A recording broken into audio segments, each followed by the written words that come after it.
अस्सलाम वालेकुम guys, welcome to this video. तो बेसिकली हमारा एक ही आईडी जो हम यूज़ करेंगे वो एंड्रॉयड स्टूडियो है। उसके लिए हमें पहले जेडीके की ज़रूरत पड़ती है, जावा डेवलपमेंट किट। तो सबसे पहले फिर वो डाउनलोड करते हैं जेडीके, गूगल के ऊपर लिखें डाउनलोड जेडीके। तो ये जो पहला ये लिंक ओपन होगा इसके ऊपर क्लिक करें। तो जो भी जेडीके का लेटेस्ट वेरिएंट है वो आपके पास खुल आएगा। अभी जो लेटेस्ट वेरिएंट है वो 8.121 है। तो ये जो नीचे वेरिएंट है ये बेसिकली सैम्पल वेरिएंट्स हैं और ये ऊपर जो है वो स्टेबल वेरिएंट है इसका। तो हम स्टेबल वेरिएंट डाउनलोड करते हैं, क्लिक करेंगे एक्सेप्ट लाइसेंस एग्रीमेंट के ऊपर। और विंडोज़ के लिए मेरे पास जो है वो हमारे पास दो ऑप्शन हैं, 32 बिट और 64 बिट। मेरा जो कि ऑपरेटिंग सिस्टम 64 बिट है तो मैं ये डाउनलोड कर लूँगा जेडीके। इसको सेव करें, मेरे पास ऑलरेडी डाउनलोड है, आप इसको ये डाउनलोड कर लें। दूसरा लिंक हमारे पास जो है वो है एंड्रॉयड स्टूडियो के डाउनलोड लिंक है। तो सिंपली इसके ऊपर क्लिक करें डाउनलोड और यहाँ पे एक्सेप्ट करें एग्रीमेंट और यहाँ पे डाउनलोड के ऊपर क्लिक कर दें। तो हमारी जो भी डाउनलोड होगी, जो डाउनलोड बंडल है वो स्टार्ट हो जाएगी। साथ ही ये हमें बेसिकली किस तरीके से हमने इंस्टॉल करना है ये इंस्ट्रक्शन देना शुरू कर देगा।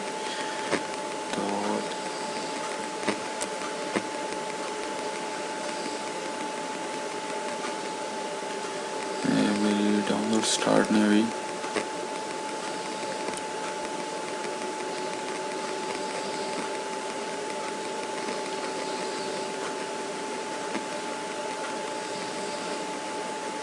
हाँ जी, वो कुकीज़ का एरर था तो ये मेरी डाउनलोड स्टार्ट हो गई है। इसका मतलब सेव कर लेता हूँ। तो ये मेरे पास ऑलरेडी जो कि डाउनलोडेड हैं दोनों।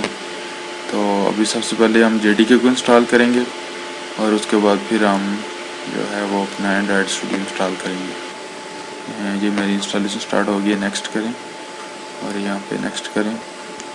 बेसिकली जो हमारा जावा का कोड होता है वो डायरेक्ट हमारे सिस्टम के ऊपर नहीं चलता, वो बेसिकली एक वर्चुअल मशीन होती है, जावा वर्चुअल मशीन JVM, उसके ऊपर चलता है। तो वो JVM जो है वो हमारे सिस्टम के ऊपर चल रही होती है।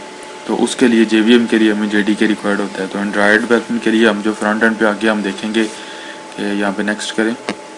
आगे हम देखेंगे कि हम जो फ्रंट एंड पे यूज़ करते हैं वो XML और जो बैक एंड पे यूज़ करते हैं हम वो हमारी जावा होती है। तो इसलिए उस जावा कोड को कंपाइल और जो है वो आगे उसको रन करने के लिए हमारे पास जो है जेडीके होना ज़रूरी है ताकि हम जावा के इस कोड को सिस्टम के ऊपर रन कर सकें।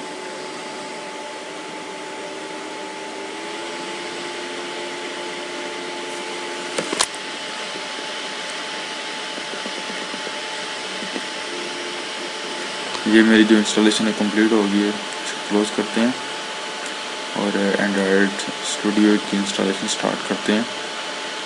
ये एंड्रॉयड स्टूडियो काफ़ी हैवी आईडी है और ये इंस्टॉलेशन के दौरान भी थोड़ा सा टाइम लेगा। तो ये बेसिकली तीनों जो हैं वो कंपोनेंट्स हम इंस्टॉल करेंगे। Next agree. और यहाँ पे जो हमने लोकेशन देनी है वो जेडीके की लोकेशन है, लेकिन एक चीज़ जो है वो आपने यहाँ पे लाजमी देख लेनी है कि जेडीके की जो इंस्टॉलेशन लोकेशन है इसके पास के दौरान कहीं पे भी स्पेस नहीं आनी चाहिए। लाइक मेरा यूज़र नेम यहाँ पे इस तरीके से इसके दरमियान अगर स्पेस हो तो ये बाद में बहुत प्रॉब्लम करती है। तो ये आप देख लें कि एक तो यहाँ पे स्पेस ना हो, और अगर आपके यूज़र नेम में स्पेस है तो ये फिर भी मसला नहीं, आप सिंपली इसको C ड्राइव के अंदर भी इस तरीके से रख सकते हैं, कोई प्रॉब्लम नहीं इसमें। नेक्स्ट कर देंगे इंस्टॉल। ये मेरी इंस्टॉलेशन स्टार्ट हो गई।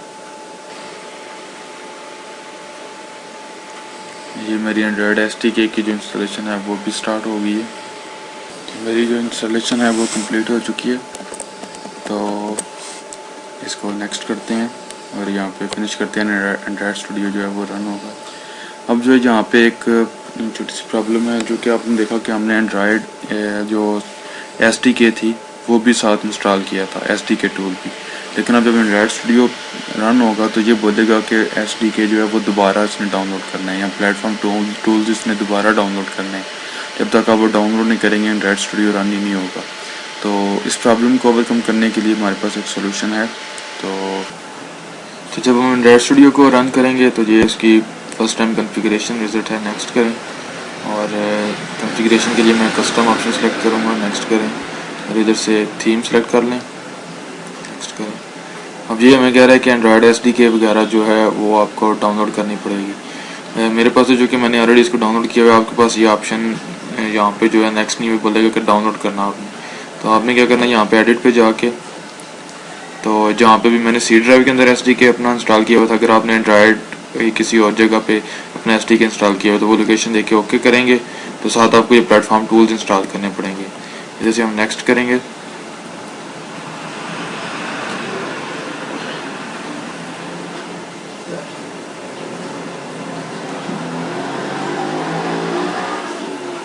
तो ये देखा आपने मेरा जो भी प्रोजेक्ट था वो उसकी सेटिंग वगैरह क्लियर होगी, और इसको फिनिश कर दें तो ये मेरा एंड्रॉयड एसडीके भी अप टू डेट है, इसको फिनिश कर दें। अगर आप पहली दफ़ा कॉन्फ़िगरेशन के दौरान आपका इंटरनेट कनेक्ट होगा तो फिर पॉसिबल है वो आपको बोले कि एंड्रॉयड एसडीके अपडेट करें, तो आपकी मर्ज़ी है इंटरनेट बंद करके इसको स्टार्ट कर लें, अदरवाइज़ इंटरनेट कनेक्ट करके चलाएँ। तो फिर अब मैं प्रोजेक्ट क्रिएट कर सकता हूँ अपना, और एंड्रॉयड स्टूडियो आईडीई को एक्सप्लोर करेंगे। तो जब आप एंड्रॉयड स्टूडियो को पहली दफ़ा रन करेंगे तो ये विंडो आपके पास आएगी, तो यहाँ से start new Android studio project के ऊपर क्लिक करें। तो ये बेसिकली एप्लीकेशन नेम मांग रहा है कि जो भी हमारी एप्लीकेशन का नेम होगा, तो मैं क्या देता हूँ टेस्ट ऐप, और नीचे जो है ना कंपनी डोमेन पैकेज नेम है, ये बेसिकली जो है ये यूनिक होता है एप्लीकेशन के लिए। ज़्यादा ज़रूरी इसलिए है कि जब आप अपनी एप्लीकेशन को होस्ट करते हैं गूगल प्ले स्टोर के ऊपर, उस वक्त जितनी भी एप्लीकेशंस हैं हर एप्लीकेशन का ये यूनिक जो है वो डोमेन होगी, पैकेज नेम होगा। तो फिल वक्त मैं इसको क्या देता हूँ, ये बेसिकली जो भी आपकी कंपनी डोमेन होती है उसको रिवर्स ऑर्डर में लिखते हैं। लाइक अगर मेरी डोमेन है app.test.com तो com.test.app मैंने उसको जो है वो रिवर्स में लिख दिया। तो बाकी ये प्रोजेक्ट लोकेशन आप सिलेक्ट कर सकते हैं आपने कहाँ पे इसको स्टोर करना है। यहाँ से नेक्स्ट करें और यहाँ से अपने टारगेट अपनी एसडीके सेलेक्ट करनी है कि कौन सी डिवाइसेस हैं जिनको आपने टारगेट करना है, लाइक फ़ोन या टैबलेट हैं या एंड्रॉयड वेरेबल डिवाइसेस, जिस तरह के घड़ी आजकल आती हैं, जिस तरह सैमसंग की है, एप्पल की है, उनके लिए भी, एप्पल के लिए तो है ये नहीं यूज़ होता, सैमसंग वगैरह के लिए यूज़ होता है। तो या टीवी में भी आजकल एंड्रॉयड आता है, टीवी स्मार्ट टीवी जो होते हैं उनमें अगर आपने करना है तो मैं फ़ोन एंड टैबलेट सेलेक्ट करूँगा और यहाँ से आपने लवर एपीआई सेलेक्ट करना है। ये बेसिकली ये है कि आपने कौन सा ऑपरेटिंग सिस्टम का, कौन सा एंड्रॉयड का कौन सा वर्जन है जिसके लिए आपने एप्लीकेशन बनानी है। जिस तरीके से मैंने अभी जो सिलेक्ट किया है वो मार्शमैलो 6.0, तो यहाँ पे आप देख रहे हैं अगर मैं 6.0 को टारगेट करूँगा तो मैं अप्रॉक्सीमेटली 15.3% जो डिवाइसेज हैं जितने भी गूगल प्ले स्टोर के ऊपर एक्टिव हैं उनमें से सिर्फ 15.3 जो है मैं टारगेट कर सकता हूँ। अब यहाँ से अगर मैं जाता हूँ किट कैट पे तो मैं तकरीबन 80% डिवाइसेस को टारगेट कर सकता हूँ। तो जितनी लो लेवल एपीआई को आप टारगेट करेंगे उतने ज़्यादा आप यूजर्स को जो है टारगेट करेंगे, लेकिन उसमें आपके पास फीचर्स कम होंगे। सपोज आप अगर मैं लॉलीपॉप को टारगेट करता हूँ, लॉलीपॉप के ऊपर हमारे पास दो एपीआई हैं, 5.0 5.1। 5.0 एपीआई जो है वो एपीआई 21 है, 5.1 में एपीआई 22 है। तो एपीआई 22 में जो कुछ अगर बग्स हैं 21 में तो वो उन्होंने फिक्स किए होंगे, कुछ इंप्रूवमेंट्स की इन्हांसमेंट्स की होंगी स्पीड के हवाले से, परफॉर्मेंस के हवाले से। इसको मैं अगर सेलेक्ट करूंगा तो मैं ऑलमोस्ट 36.7% डिवाइसेस को टारगेट करूंगा। तो फिल वक्त मैं जो है वो किटकैट को सिलेक्ट करूंगा यहाँ से और नेक्स्ट कर दूंगा। और यहाँ से आपने अपनी कोई भी एक्टिविटी सेलेक्ट करनी है, यहाँ से फिल वक्त जो हम सिंपल एक बेसिक एक्टिविटी सेलेक्ट करते हैं। ये बेसिकली क्या है इसके बारे में डिटेल में हम बाद में बात करेंगे। फिल वक्त बेसिक हमने क्लियर करनी है तो बेसिक एक्टिविटी बल्कि एम्प्टी एक्टिविटी क्रिएट कर लेते हैं और नेक्स्ट करते हैं। एक्टिविटी को आप नाम दे दें कोई भी, तो मैं अपनी एक्टिविटी को नाम दूंगा मेन एक्टिविटी, और एक्टिविटी के लिए एक लेआउट होता है। लेआउट क्या होता है इसको मैं नेक्स्ट वीडियो में एक्सप्लेन करूंगा आपके आगे।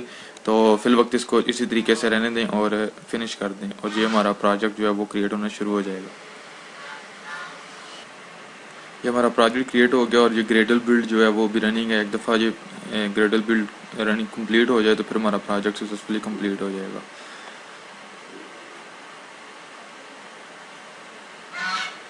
तो मुझे मेरा प्रोजेक्ट क्रिएट हो चुका है। तो अब हम एक्सप्लोर करेंगे कि आईडीई के बारे में, एंड्रॉयड स्टूडियो के बारे में। तो ये आपको जो है वो लेफ्ट साइड के ऊपर प्रोजेक्ट विंडो नज़र आ रही है।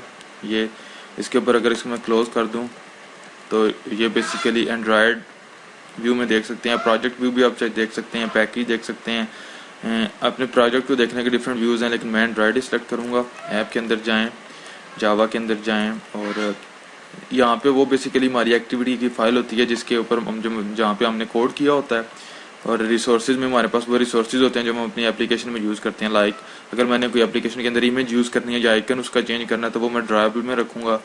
और जो भी हमारी एक्टिविटी होती है, एक्टिविटी क्या होती है कि जो भी हमें स्क्रीन के ऊपर नज़र आता है वो हमारी बेसिकली एक एक्टिविटी होती है। ये बेसिकली आपको नज़र आ रहा है, ये आपके पास जो है वो एक एक्टिविटी है। अब इस एक्टिविटी के ऊपर आपको सिंपल एक जो है वो टेक्स्ट भी नज़र आ रहा है जिसके ऊपर लिखा हुआ है सिंपल हेलो वर्ल्ड, ठीक है। तो ये बेसिकली अगर इस एक्टिविटी के ऊपर मैंने कुछ कोडिंग करनी है, कुछ मैंने इसके ऊपर एक्शन परफॉर्म करने हैं, तो उसके लिए मुझे इस एक्टिविटी की जावा क्लास फाइल में जाना पड़ेगा जो कि ये मेन एक्टिविटी डॉट जावा है।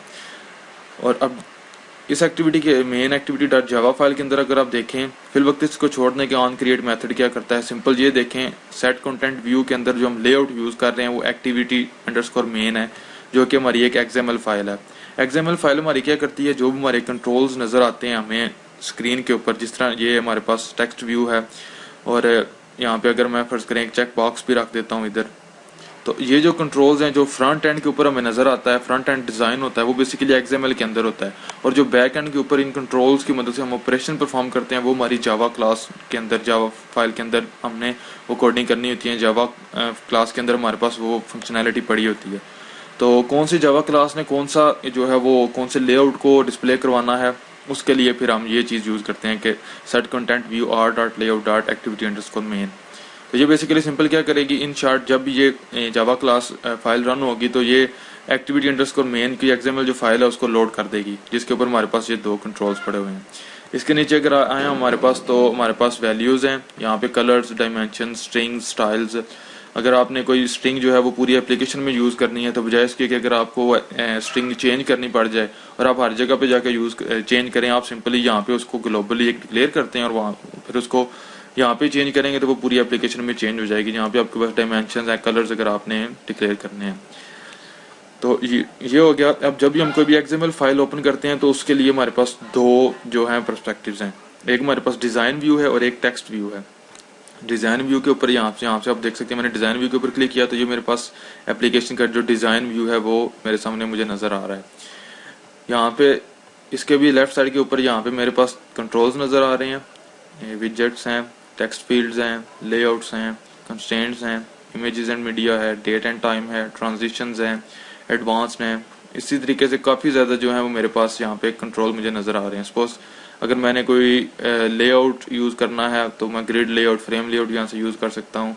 मैंने कोई भी टेक्स्ट व्यू यूज़ करना है, टेक्स्ट फील्ड, तो यहाँ से आप देख सकते हैं फ़ोन के लिए, ईमेल के लिए, पासवर्ड के लिए, सिर्फ न्यूमेरिक पासवर्ड के लिए, प्लेन टेक्स्ट के लिए मेरे पास डिफरेंट जो हैं वो कंट्रोल्स हैं। सिंपली कंट्रोल को यहाँ से ड्रैग एंड ड्रॉप करेंगे यहाँ पे तो ये कंट्रोल हमारे पास आ जाएगा। जैसे ही अब हम कोई भी कंट्रोल सेलेक्ट करेंगे तो हमें उसके राइट साइड के ऊपर प्रॉपर्टीज नजर आएंगी। अब ये कोई भी कंट्रोल है उसके लिए सबसे इंपॉर्टेंट चीज़ उसकी आईडी है। इसी आईडी की मदद से हम पूरी अपनी एप्लीकेशन में और जो जैसे इस लेआउट फाइल के ऊपर जिस तरीके से ये मेरी कौन सी फाइल है, एक्टिविटी अंडरस्कोर मेन फाइल है और इसके क्रॉसपाउंड मेरे पास जावा फाइल जो है वो मेन एक्टिविटी है। अब मेन एक्टिविटी के अंदर मैंने कहीं पे भी कोई भी काम करना और मुझे जो है इस नेम टेक्स्ट फील्ड की ज़रूरत है तो मैं इसको इसकी आईडी के थ्रू कॉल करूँगा। तो यहाँ पे आप कोई भी आईडी देख सकते हैं, दे सकते हैं, टेक्स्ट बॉक्स, नेम, कुछ भी। इसकी लेंथ विड्थ आप सेट करें, लेंथ हाइट सेलेक्ट करें, ये बाद में हम डिस्कस करेंगे। फिल वक्त ये था कि आप किस तरीके से कंट्रोल को फेंकते हैं और यहाँ पे उसकी प्रॉपर्टीज डिफरेंट आती हैं। आपके लाइक नेम है, टेक्स्ट की जगह इस पर फिल वक्त वो नेम डिस्प्ले कर रहा है, तो मैं अगर टेक्स्ट की जगह कुछ और डिस्प्ले करवाना चाहता हूँ तो मैं वो भी करवा सकता हूँ। लाइक नेम की जगह को हेलो कुछ भी मैंने डिस्प्ले करवाना हो, यूज़र नेम, तो मैंने यूज़र नेम लिख के इंटर किया तो यहाँ पे आपने देखा उसका टेक्स्ट जो है वो यूज़र नेम हो गया।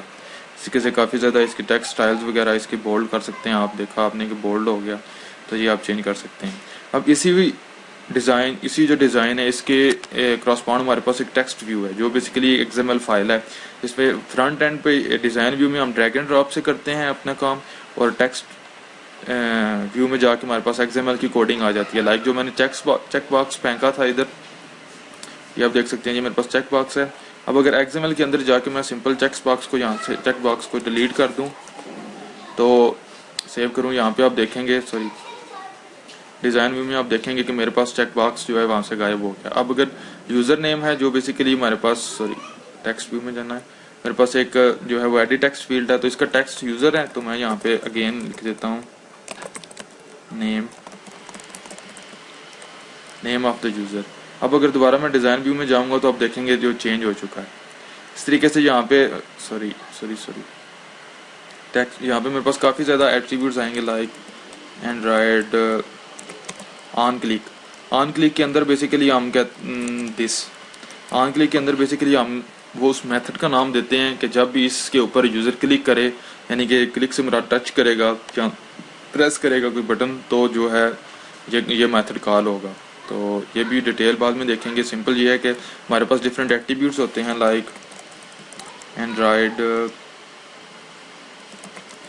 फॉन्ट फैमिली, तो इसको सैरिफ कह दें। इसकी जो फॉन्ट है वो आपने देखा फॉन्ट इसका सैरिफ हो चुका है, चेंज हो चुका है, ठीक है। ये चीज़ आप यहाँ से भी चेंज कर सकते हैं। देखा आपने सैन सैरिफ है, अभी मैं मोनोस्पेस कर देता हूँ तो और इंटर करता हूँ तो वो चेंज हो जाएगा। इस तरीके से मैं इसको कुछ भी नाम दे के तो मैं इसको चेंज कर सकता हूँ। तो ये भी क्या है कि आप कंट्रोल को सिलेक्ट करके उसकी प्रॉपर्टीज चेंज करें। कंट्रोल को मैंने सिलेक्ट किया और यहाँ पे इसको मैंने सैरिफ मोनोस्पेस किया और इसका ये देखा आपने चेंज हो गया इसका फॉन्ट फैमिली। वही चीज़ आप यहाँ से टेक्स्ट व्यू के अंदर भी जाके कर सकते हैं। और ये चीज़ होगी। अब तीसरे नंबर पे हमारे पास आ जाता है कि हमने अपने प्रोजेक्ट, ये डिज़ाइन व्यू है। अब यहाँ पे ऊपर ये जो चीज़ नज़र आ रही है, जो बेसिकली मुझे Nexus 4 जो है उस डिवाइस के ऊपर मेरी ऐप किस तरीके से नज़र आएगी उसका भी मुझे नज़र आ रहा है। अगर आपने डिवाइस चेंज करनी है तो यहाँ से मैं Nexus 5 के लिए मुझे ये इस तरीके से नज़र आएगी। इसके अलावा किसी टैबलेट के लिए देख लेते हैं, एंड्रॉयड टीवी के ऊपर मुझे ये इस तरीके से नज़र आएगी। एंड्रॉयड राउंड, अगर कोई घड़ी एंड्रॉयड वेयरेबल डिवाइस है उसके ऊपर मुझे ये इस तरीके से नज़र आएगी मेरी ऐप। और स्क्वायर में अगर घड़ी हुई तो इस तरीके से नज़र आएगी। मैं अगेन Nexus 5 अपनी जो डिवाइस थी Nexus 4 थी मेरा, ये मैं सिलेक्ट कर लेता हूँ, ठीक है। इसके अलावा इसके साथ ही मुझे जो है वो ऐप थीम्स दिए गए हैं कि आप कोई भी ऐप थीम सेलेक्ट कर सकते हैं, लाइक डायलॉग्स हैं। लाइट में जाके मैं फुल स्क्रीन सेलेक्ट करके ओके करता हूँ तो ये मुझे देखा आपने ऐप बार, जिसके ऊपर ऐप बार था वो गायब हो गया, फुल स्क्रीन हो गया। और मैं इसको दोबारा जो है वो अपनी मैं एक्शन बार करता हूँ और ओके करता हूँ। अब नीचे एक्शन बार भी आपने देखा गायब हो गया।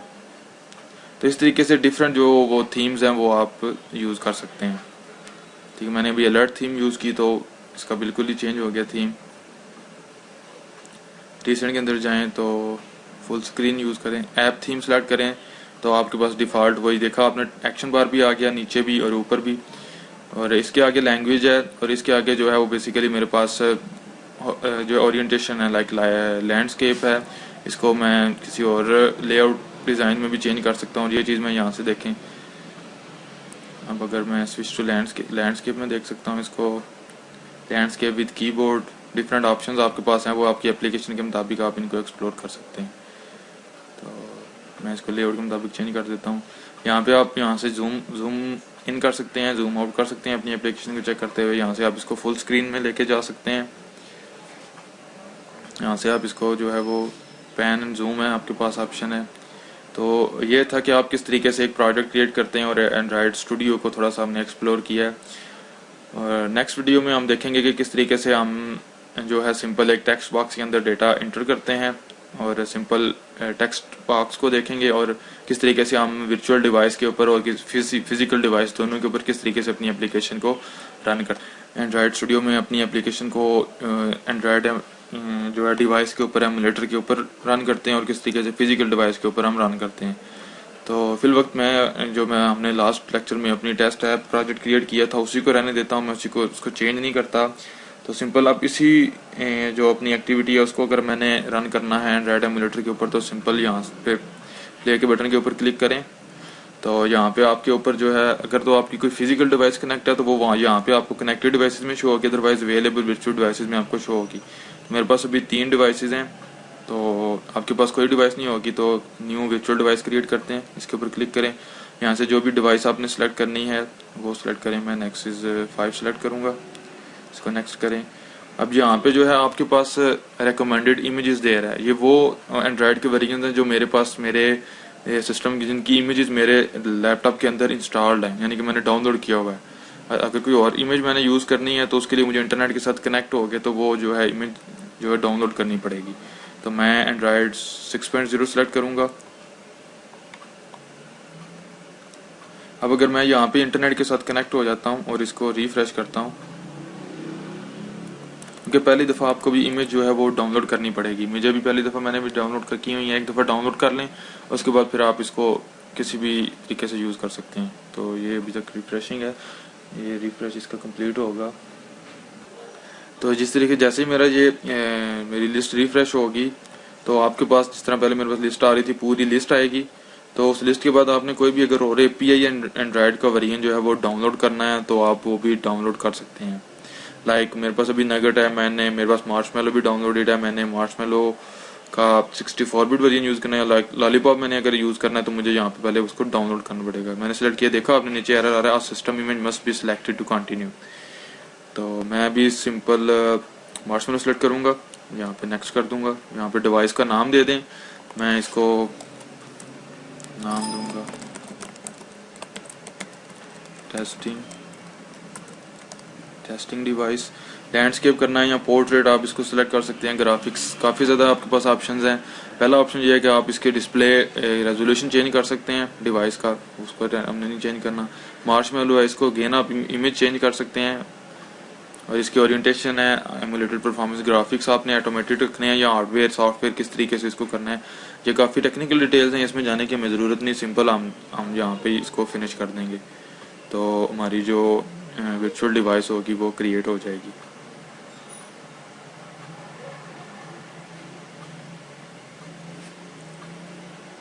ये मेरी वर्चुअल डिवाइस क्रिएट हो गई है। अब यहाँ आपके पास भी virtual device available, virtual device में आपकी डिवाइस शो होगी, इसको सिलेक्ट करें और ओके कर दें।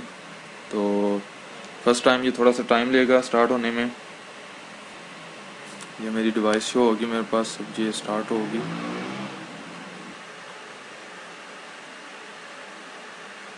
ये देखा आपने, मेरी ऐप जो है वो मेरी डिवाइस के ऊपर शो होगी। अब अगर यहाँ पे मैं मेन मेन्यू पे जाता हूँ तो जिस बिल्कुल न्यू डिवाइस की तरीके से मेन्यू सेलेक्ट करें और नीचे जाएंगे तो ये मेरे पास टेस्ट ऐप है। ये मेरी जो डिवाइस है, मेरी जो ऐप है हेलो वर्ल्ड वो शो होगी। तो एमुलेटर क्लोज करते हैं। अब अगर यही ऐप मैंने अपनी फिजिकल डिवाइस के ऊपर चलानी है तो उसके लिए मुझे क्या करना पड़ेगा? उसके लिए क्या है कि आप अपनी फिजिकल डिवाइस जो है उसको अपने लैपटॉप के साथ, अपनी सिस्टम के साथ कनेक्ट करें। इस तरीके से अभी मैं अपनी डिवाइस को कनेक्ट कर रहा हूँ और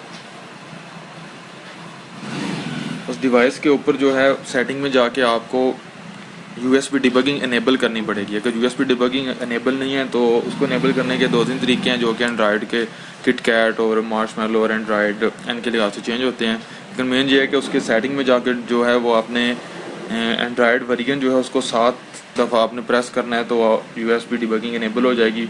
आपके पास डेवलपर ऑप्शंस आएंगे, उसमें से आपने USB डिबगिंग को इनेबल करना है। जब आपने उसको इनेबल कर लिया और डिवाइस आपकी कनेक्ट होगी तो फिर दोबारा प्ले के ऊपर क्लिक करें। ये देखा आपने, मेरी जो कनेक्टेड डिवाइस में मेरे पास मेरा सैमसंग का जो मेरी डिवाइस है वो शो हो रही है।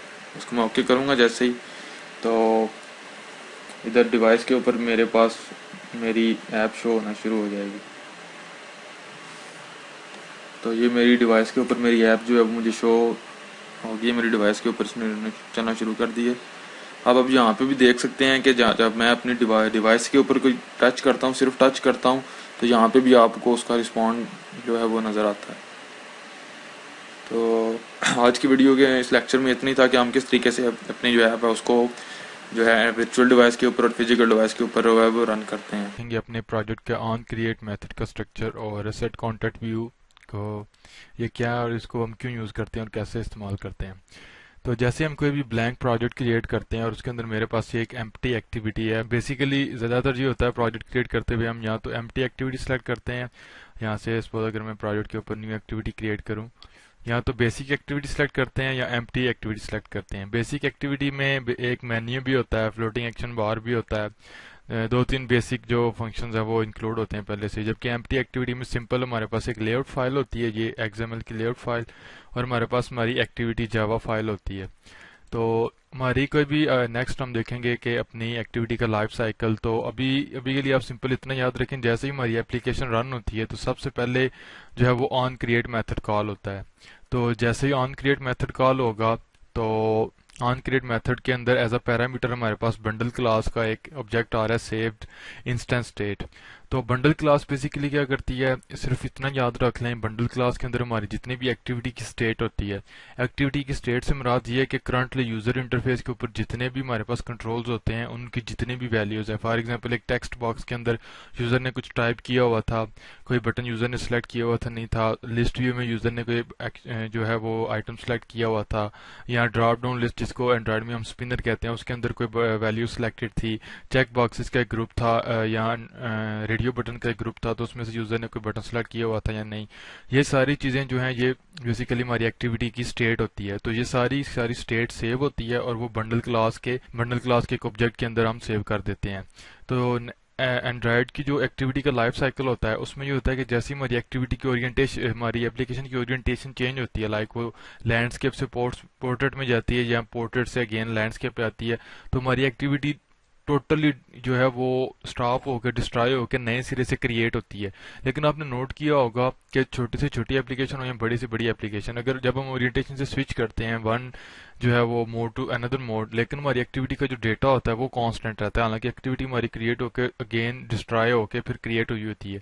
तो उस सूरत क्या होता है, जैसे ही हमारा ऑन डिस्ट्रॉय मेथड कॉल होगा तो उस सूरत में जितनी भी एक्टिविटी की स्टेट होगी वो सारी बंडल क्लास के ऑब्जेक्ट के अंदर सेव कर दी जाती है, और वही बंडल क्लास का ऑब्जेक्ट ऑन क्रिएट मेथड को एज अ पैरामीटर जो है वो सेंड किया जाता है। फर्स्ट टाइम जब एक्टिविटी रन होगी तो उस वक्त जो बंडल क्लास का जो सेव्ड इंस्टेंस है वो नल होगा। तो नेक्स्ट टाइम अगर हमारी एप्लीकेशन जो है वो हम उसको जो है स्टॉप करके खुद या उसको ओरिएंटेशन चेंज करते हैं किसी भी तरीके से, स्टॉप होकर दोबारा स्टार्ट होगी, तो ये बंडल की मदद से, बंडल क्लास के ऑब्जेक्ट की मदद से जो है वो ऑन क्रिएट के अंदर चूंकि हम इसको पास कर रहे हैं तो एक्टिविटी की वही वैल्यूज वही स्टेट जो है वो हमारे पास आ जाती है। दूसरी लाइन ये बेसिकली हम सुपर का मतलब ये है कि हम सुपर क्लास, क्योंकि जो आपने देखा app compact activity, simple activity से भी हमारी एक्टिविटी हम अपनी एक्टिविटी को इनहेरिट कर सकते हैं और एक्सटेंड कर सकते हैं, और ऐप कॉम्पैक्ट एक्टिविटी से इसलिए इनहेरिट करते हैं, इसलिए एक्सटेंड करते हैं कि इसमें जो प्रीवियस वेरिएंट्स है उनको भी ये जो है वो सपोर्ट करती है और न्यू जो वेरिएंट है उनको भी। फॉर एग्जांपल इस एक्टिविटी में कुछ ऐसे फीचर्स अगर हैं, कुछ ऐसे फंक्शन हैं जो प्रीवियस एंड्रॉइड डिवाइसेस में, एंड्रॉइड ऑपरेटिंग सिस्टम में नहीं, तो फिर ये एक्टिविटी उनको भी उन डिवाइसेस के मुताबिक जो है वो शो करवाएगी इंटरफेस। तो इसलिए जावा में हम एक कंस्ट्रक्टर के अंदर दूसरा कंस्ट्रक्टर कॉल कर सकते हैं, लेकिन इस कंडीशन पे कि वो कंस्ट्रक्टर जो है वो फर्स्ट लाइन हो कोड की। तो यहाँ पे आप देख सकते हैं ये फर्स्ट कोड है, सुपर क्लास का हमने कंस्ट्रक्टर कॉल किया, उसके अंदर ये बंडल क्लास का ऑब्जेक्ट पास किया। दूसरे नंबर पे हमारे पास हम एक मेथड कॉल कर रहे हैं set content view. Set content view क्या करता है, ये बेसिकली जैसे ही ऑन क्रिएट मेथड कॉल होगा और उसके बाद ये हमारा मेथड कॉल होगा, तो ये करता है कि जो हमारी एक्टिविटी है उसका लेआउट कौन सा लेआउट हमारी एक्टिविटी का जो है वो नजर आएगा यूजर को, यानी कि कौन सा लेआउट हमारी एक्टिविटी इस्तेमाल करेगी। हमारे एंड्रॉइड की एक एप्लीकेशन के बेसिकली दो पार्ट्स होते हैं, एक एक्टिविटी और लेआउट। लेआउट होता है जो फ्रंट एंड पे यूजर को यूजर इंटरफेस नजर आता है, ग्राफिकल इंटरफेस, और एक्टिविटी उसके पीछे हमारी मौजूद जावा फाइल होती है। लाइक ये जो एक्टिविटी अंडरस्कोर मेन है ये मेरे पास लेआउट फाइल है, और ये जो मेन एक्टिविटी है ये मेरे पास एक्टिविटी है, यानी कि ये लेआउट है और ये एक्टिविटी है। सेट कंटेंट व्यू क्या करता है कि इसको हम बेसिकली एक, अगर आप, मैं इसको खत्म करूं,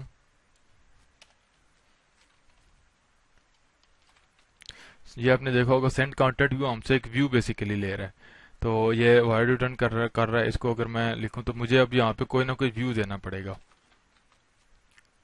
sorry, R dot layout dot activity underscore main. तो ये बेसिकली एक लेआउट है जो मुझे व्यू के तौर पे मुझे इसको देना पड़ता है। तो ये क्या करता है, जो भी व्यू हम इसको देते हैं ये उस व्यू को एक्टिविटी के जो फ्रंट एंड के तौर पे यूजर को दिखाता है।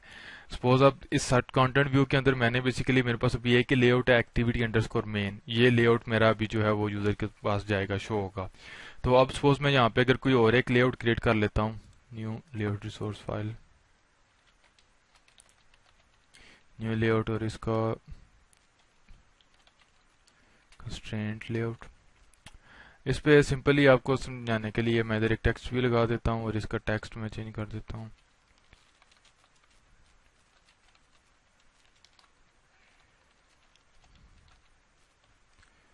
सेकंड लेआउट, और इसका मैं फॉन्ट साइज जो है वो बड़ा कर देता हूँ 30।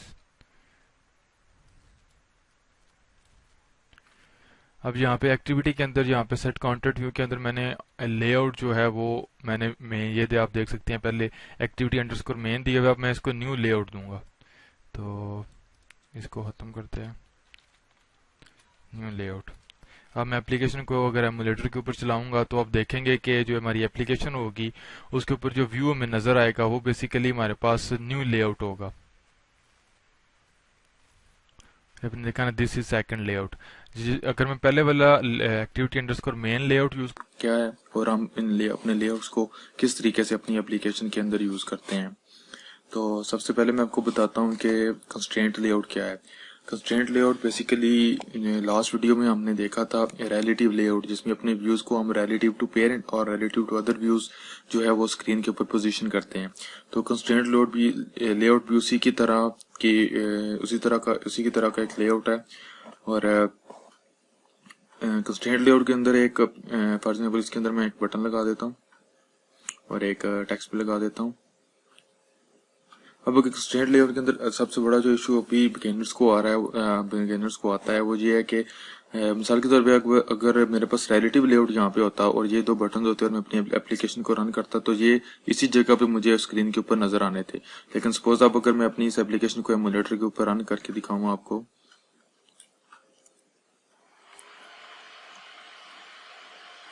तो आप देखेंगे कि जैसे ही मेरी एप्लीकेशन रन होगी तो ये दोनों व्यूज जो हैं वो एक दूसरे के ऊपर ओवरलैप कर जाएंगे और टॉप लेफ्ट कॉर्नर के ऊपर आ जाएंगे। तो ये मेरी एप्लीकेशन अभी, ये आपने देखा नीचे मेरा टेक्स्ट व्यू आ गया और ऊपर मेरा बटन आ गया। अब इसकी जगह मैं जितने मर्जी कंट्रोल लगा दूं और अगेन मैं रन करूं तो आप देखेंगे कि वो सारे कंट्रोल्स एक दूसरे के ऊपर ओवरलैप कर जाएंगे और एक ही लोकेशन के ऊपर जो है वो टॉप लेफ्ट कॉर्नर के ऊपर चले जाएंगे। ये आपने देखा एक दूसरे के ऊपर ओवरलैप कर गए और टॉप लेफ्ट कॉर्नर के ऊपर ये शो होना शुरू हो गए। ये किस लिए? क्योंकि कंस्ट्रेंट लेआउट के अंदर अगर हम अपने किसी भी लेआउट को कोई कंस्ट्रेंट नहीं देते, किसी अपने व्यू को कोई कंस्ट्रेंट नहीं देते हॉरिजॉन्टल और वर्टिकल, तो वो बाय डिफॉल्ट लोकेशन 0 0 के ऊपर चला जाता है। Location 0 0 means 0 location X axis और 0 location Y axis means top left corner. तो मैं अपनी फालतू यहाँ पे इनको जो है वो डिलीट करता हूँ। फिल वक्त एक व्यू के ऊपर मैं आपको दिखाता हूँ कंस्ट्रेंट किस तरीके से लगाते हैं। यहाँ पे थोड़ा सा हम जूम कर लेते हैं ताकि समझने में थोड़ी सी आसानी रहे। प्रोजेक्ट विंडो को मैं क्लोज कर देता हूँ और प्रॉपर्टीज को भी मैं क्लोज कर देता हूँ। ये आप देखें तो ये मेरे पास जो है वो, तो ये तो ब्लूप्रिंट मुझे शो हो रहा है और यहाँ पे मेरी मेन एक्टिविटी। अपने इस कंट्रोल को सिलेक्ट करते हैं। अभी आपने देखा कंस्ट्रेंट लेआउट के अंदर मेरे पास सिर्फ एक चाइल्ड, मेरा एक बटन ही है। अब इसको कंस्ट्रेंट देने के लिए दो कंस्ट्रेंट देना जरूरी है, एक हॉरिजॉन्टल कंस्ट्रेंट और एक वर्टिकल कंस्ट्रेंट। तो हॉरिजॉन्टली मैं इसको लाइन कर देता हूँ पेरेंट के जो है वो लेफ्ट के ऊपर, और वर्टिकली हॉरिजॉन्टली अगेन इसको मैं राइट के ऊपर भी लाइन कर देता हूँ तो ये मिड के ऊपर शो होगा, और वर्टिकली मैं इसको टॉप के ऊपर लाइन कर देता हूँ। तो ये मैंने इसको कंस्ट्रेंट दे दिया, यानी कि यहाँ पे आपने देखा हॉरिजॉन्टली कंस्ट्रेंट भी दे दिया और वर्टिकल। अगर इसको ये कंस्ट्रेंट अगर मैं ना भी दूं तो फिर भी अब ये इसी लोकेशन के ऊपर मुझे शो होगा। अगर मैं इसको रन करूं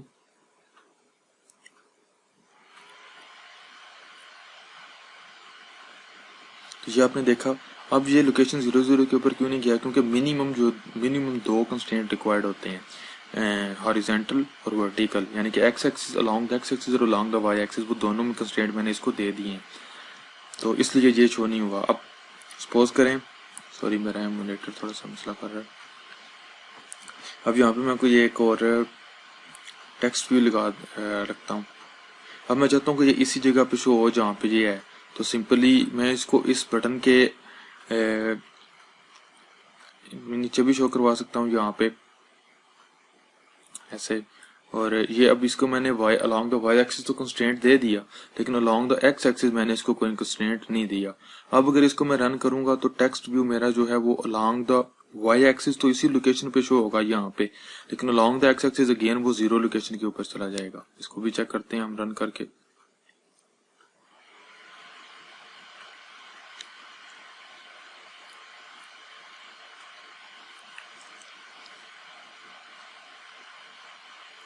तो ये देखें अलॉन्ग द एक्स एक्सिस वो अगेन 0 के ऊपर आ गया, अलॉन्ग द वाई एक्सिस वो चूंकि बटन जो मेरा है उसके नीचे था तो वो उसने अपना कंस्ट्रेंट कायम रखा।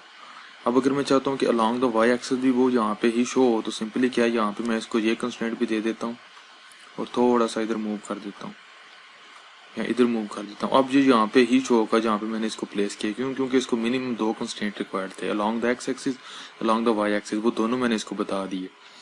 तो ये अब यहाँ पे शो होगा। अब सपोज करें अब मैंने ये सिलेक्ट किया हुआ है या मैंने अपना बटन सिलेक्ट किया हुआ है, तो इसके प्रॉपर्टीज में जाएंगे आप, तो यहाँ पे जी आपको जो है वो बटन की आईडी है। ये तो मैंने लास्ट वीडियो में आपको एक्सप्लेन किया था कि किसी भी व्यू को हमने जब यूज करना होता है अपनी अपनी एप्लीकेशन में, प्रोग्राम में, तो हम उसको आईडी देते हैं और इसी आईडी के थ्रू नेक्स्ट हम देखेंगे भी कि किस तरीके से अपनी जावा फाइल के अंदर इस व्यू को हम यूज करते हैं। ये मैंने बटन सेलेक्ट कर दिया और यहाँ पे मैंने इसको जो है कंस्ट्रेंट दिए हुए हैं। अब अगर सपोज करें मैं इसका along the Y axis constraint change करना चाहता हूँ तो मैं यहाँ पे अगर एक्स के ऊपर क्लिक कर दूं तो वो मेरा कंस्ट्रेंट डिलीट हो गया।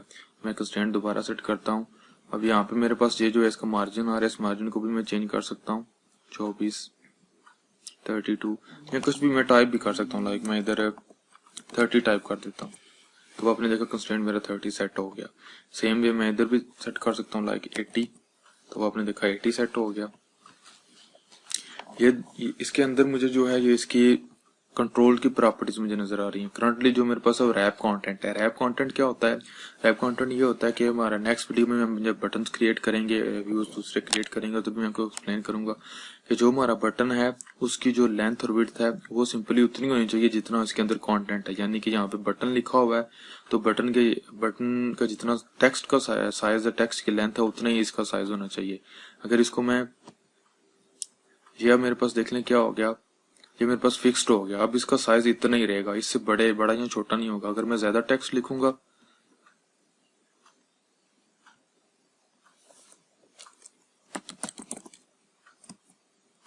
अब ये देखा ना आपने, वो टेक्स्ट नीचे आ गया लेकिन इसकी जो विड्थ है वो चेंज नहीं हुई। हाइट है, हाइट को भी अगर मैं फिक्स कर दूं, अब देखते हैं क्या होगा। आपने देखा वो टेक्स्ट मैंने लिखा तो गया, लाइक अगर मैं यहाँ पे स्पेस को रिमूव करूं तो आपने देखा वो टेक्स्ट लिखा तो गया लेकिन जो है उसकी वजह से आपने देखा ग्रेड तक तो शो हुआ, आगे वाला टेक्स्ट मेरा गायब हो गया क्योंकि मैंने इसकी विड्थ और हाइट को मैंने फिक्स कर दिया हुआ था। अब अगर इसको मैं अगेन चेंज करूं हाइट को, मैच कंस्ट्रेंट का क्या मतलब है? एक तो ये कंटेंट जितना भी है वो शो करवाएगा और इसके कंस्ट्रेंट भी जो है वो मैच करेगा। यानी कि पेरेंट के जितने 80% पेरेंट से इसका मार्जिन 80 डीपी था और टॉप से इसका मार्जिन 30 डीपी था सॉरी। तो ये दोनों कंस्ट्रेंट को भी मैच करेगा और कंटेंट को भी शो करवाएगा। तो सेम वे अगर मैं इसको यहाँ पे भी कर दूं match constraint sorry wrap content मैंने कर दिया, तो ये आपने देखा इसने पूरा मुझे जो है वो टेक्स्ट भी शो करवाया। अब जो कि मैंने इसकी जो विड्थ है उसको रैप कंटेंट कर दिया, तो अब जितना मर्जी लंबा टेक्स्ट देंगे उसको सेकंड लाइन के ऊपर नहीं लेके जाएगा। ये चीज है। अब जो टेक्स्ट व्यू है उसको भी हम यहाँ पे चेंज कर सकते हैं। और अगर ये सपोज मैंने चाहता हूँ कि ये दरमियान में टेक्स्ट व्यू जो है वो इसके मेरे पास बिल्कुल मिड में मैंने शो करवाना है, तो इस कंस्ट्रेंट को सॉरी बटन को यहाँ पे ले आए, बटन को शो करवा लेते हैं। बटन को इधर क्लिक करें, जब दोनों जो है वो आप एक्स एक्सिस के दोनों जो कॉर्नर्स है उनके साथ आप जब इसको कंस्ट्रेंट देंगे तो यहाँ पे आपको एक स्लाइडर शो होगा जिसको बायस कहते हैं, BIAS बायस। तो इसको स्लाइड करते हुए आप इसका जो है वो बायस सेट कर सकते हैं। यहाँ पे इसलिए ये शो हो रहा है क्योंकि यहाँ पे मैंने इसको जो है वो दिया हुआ है मार्जिन। तो अगर इसको मैं 8 कर दूं तो ये आपने देखा यहाँ पे भी मेरे पास शो हो रहा है। अगर इसको मैं यहाँ पे 0 कर दूं ये बिल्कुल यहाँ पे आप देखेंगे बिल्कुल साथ अटैच हो गया। यहाँ पे चूंकि 8 है तो यहाँ पे थोड़ा सा इसने फर्क छोड़ा है।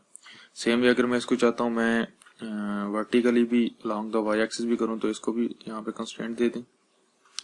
अब ये आपने देखा इसकी क्या था, इसकी जो मैंने हाइट दी हुई थी वो मेरे पास मैच कंस्ट्रेंट थी, तो कंस्ट्रेंट को तो ये मैच करेगा लेकिन इसका साइज बड़ा हो गया, इसलिए इसको जो है वो रैप कंटेंट कर देते हैं और अलॉन्ग द वाई एक्सिस भी अभी हमारे पास जो है वो बायस शो हो गया। तो ये इससे ऊपर क्यों नहीं जा रहा, क्योंकि इसकी जहाँ पे जो मैंने मार्जिन है वो ज़्यादा दिया हुआ है। अब मार्जिन अगर मैं 15 कर दूं तो आप देखेंगे कि यहाँ टॉप पे चला गया। यह था किस तरीके से कंट्रोल्स को लेआउट करते हैं। सिंपली अब प्रोफेशनल अप्रोच ये है कि हम डायरेक्ट इसके अंदर कंस्ट्रेंट लेआउट के अंदर अपने व्यूज को नहीं फेंकते, इनको डिलीट करते हैं, इन व्यूज को नहीं लगाते। प्रोफेशनल अप्रोच ये है कि कंस्ट्रेंट लेआउट के अंदर हम अपने दूसरे लेआउट्स को लगाएंगे, यूज करेंगे। लाइक मैं यहाँ पे लिनियर लेआउट रखता हूँ। अभी इसने फौरन पूरी स्क्रीन का साइज ले लिया, तो पहले इसको कंस्ट्रेंट दे देते हैं। ये मैंने इसको ऊपर और ये साथ ही मैंने इसको ये कंस्ट्रेंट दे दिया। अब इसका साइज सेट कर देते हैं।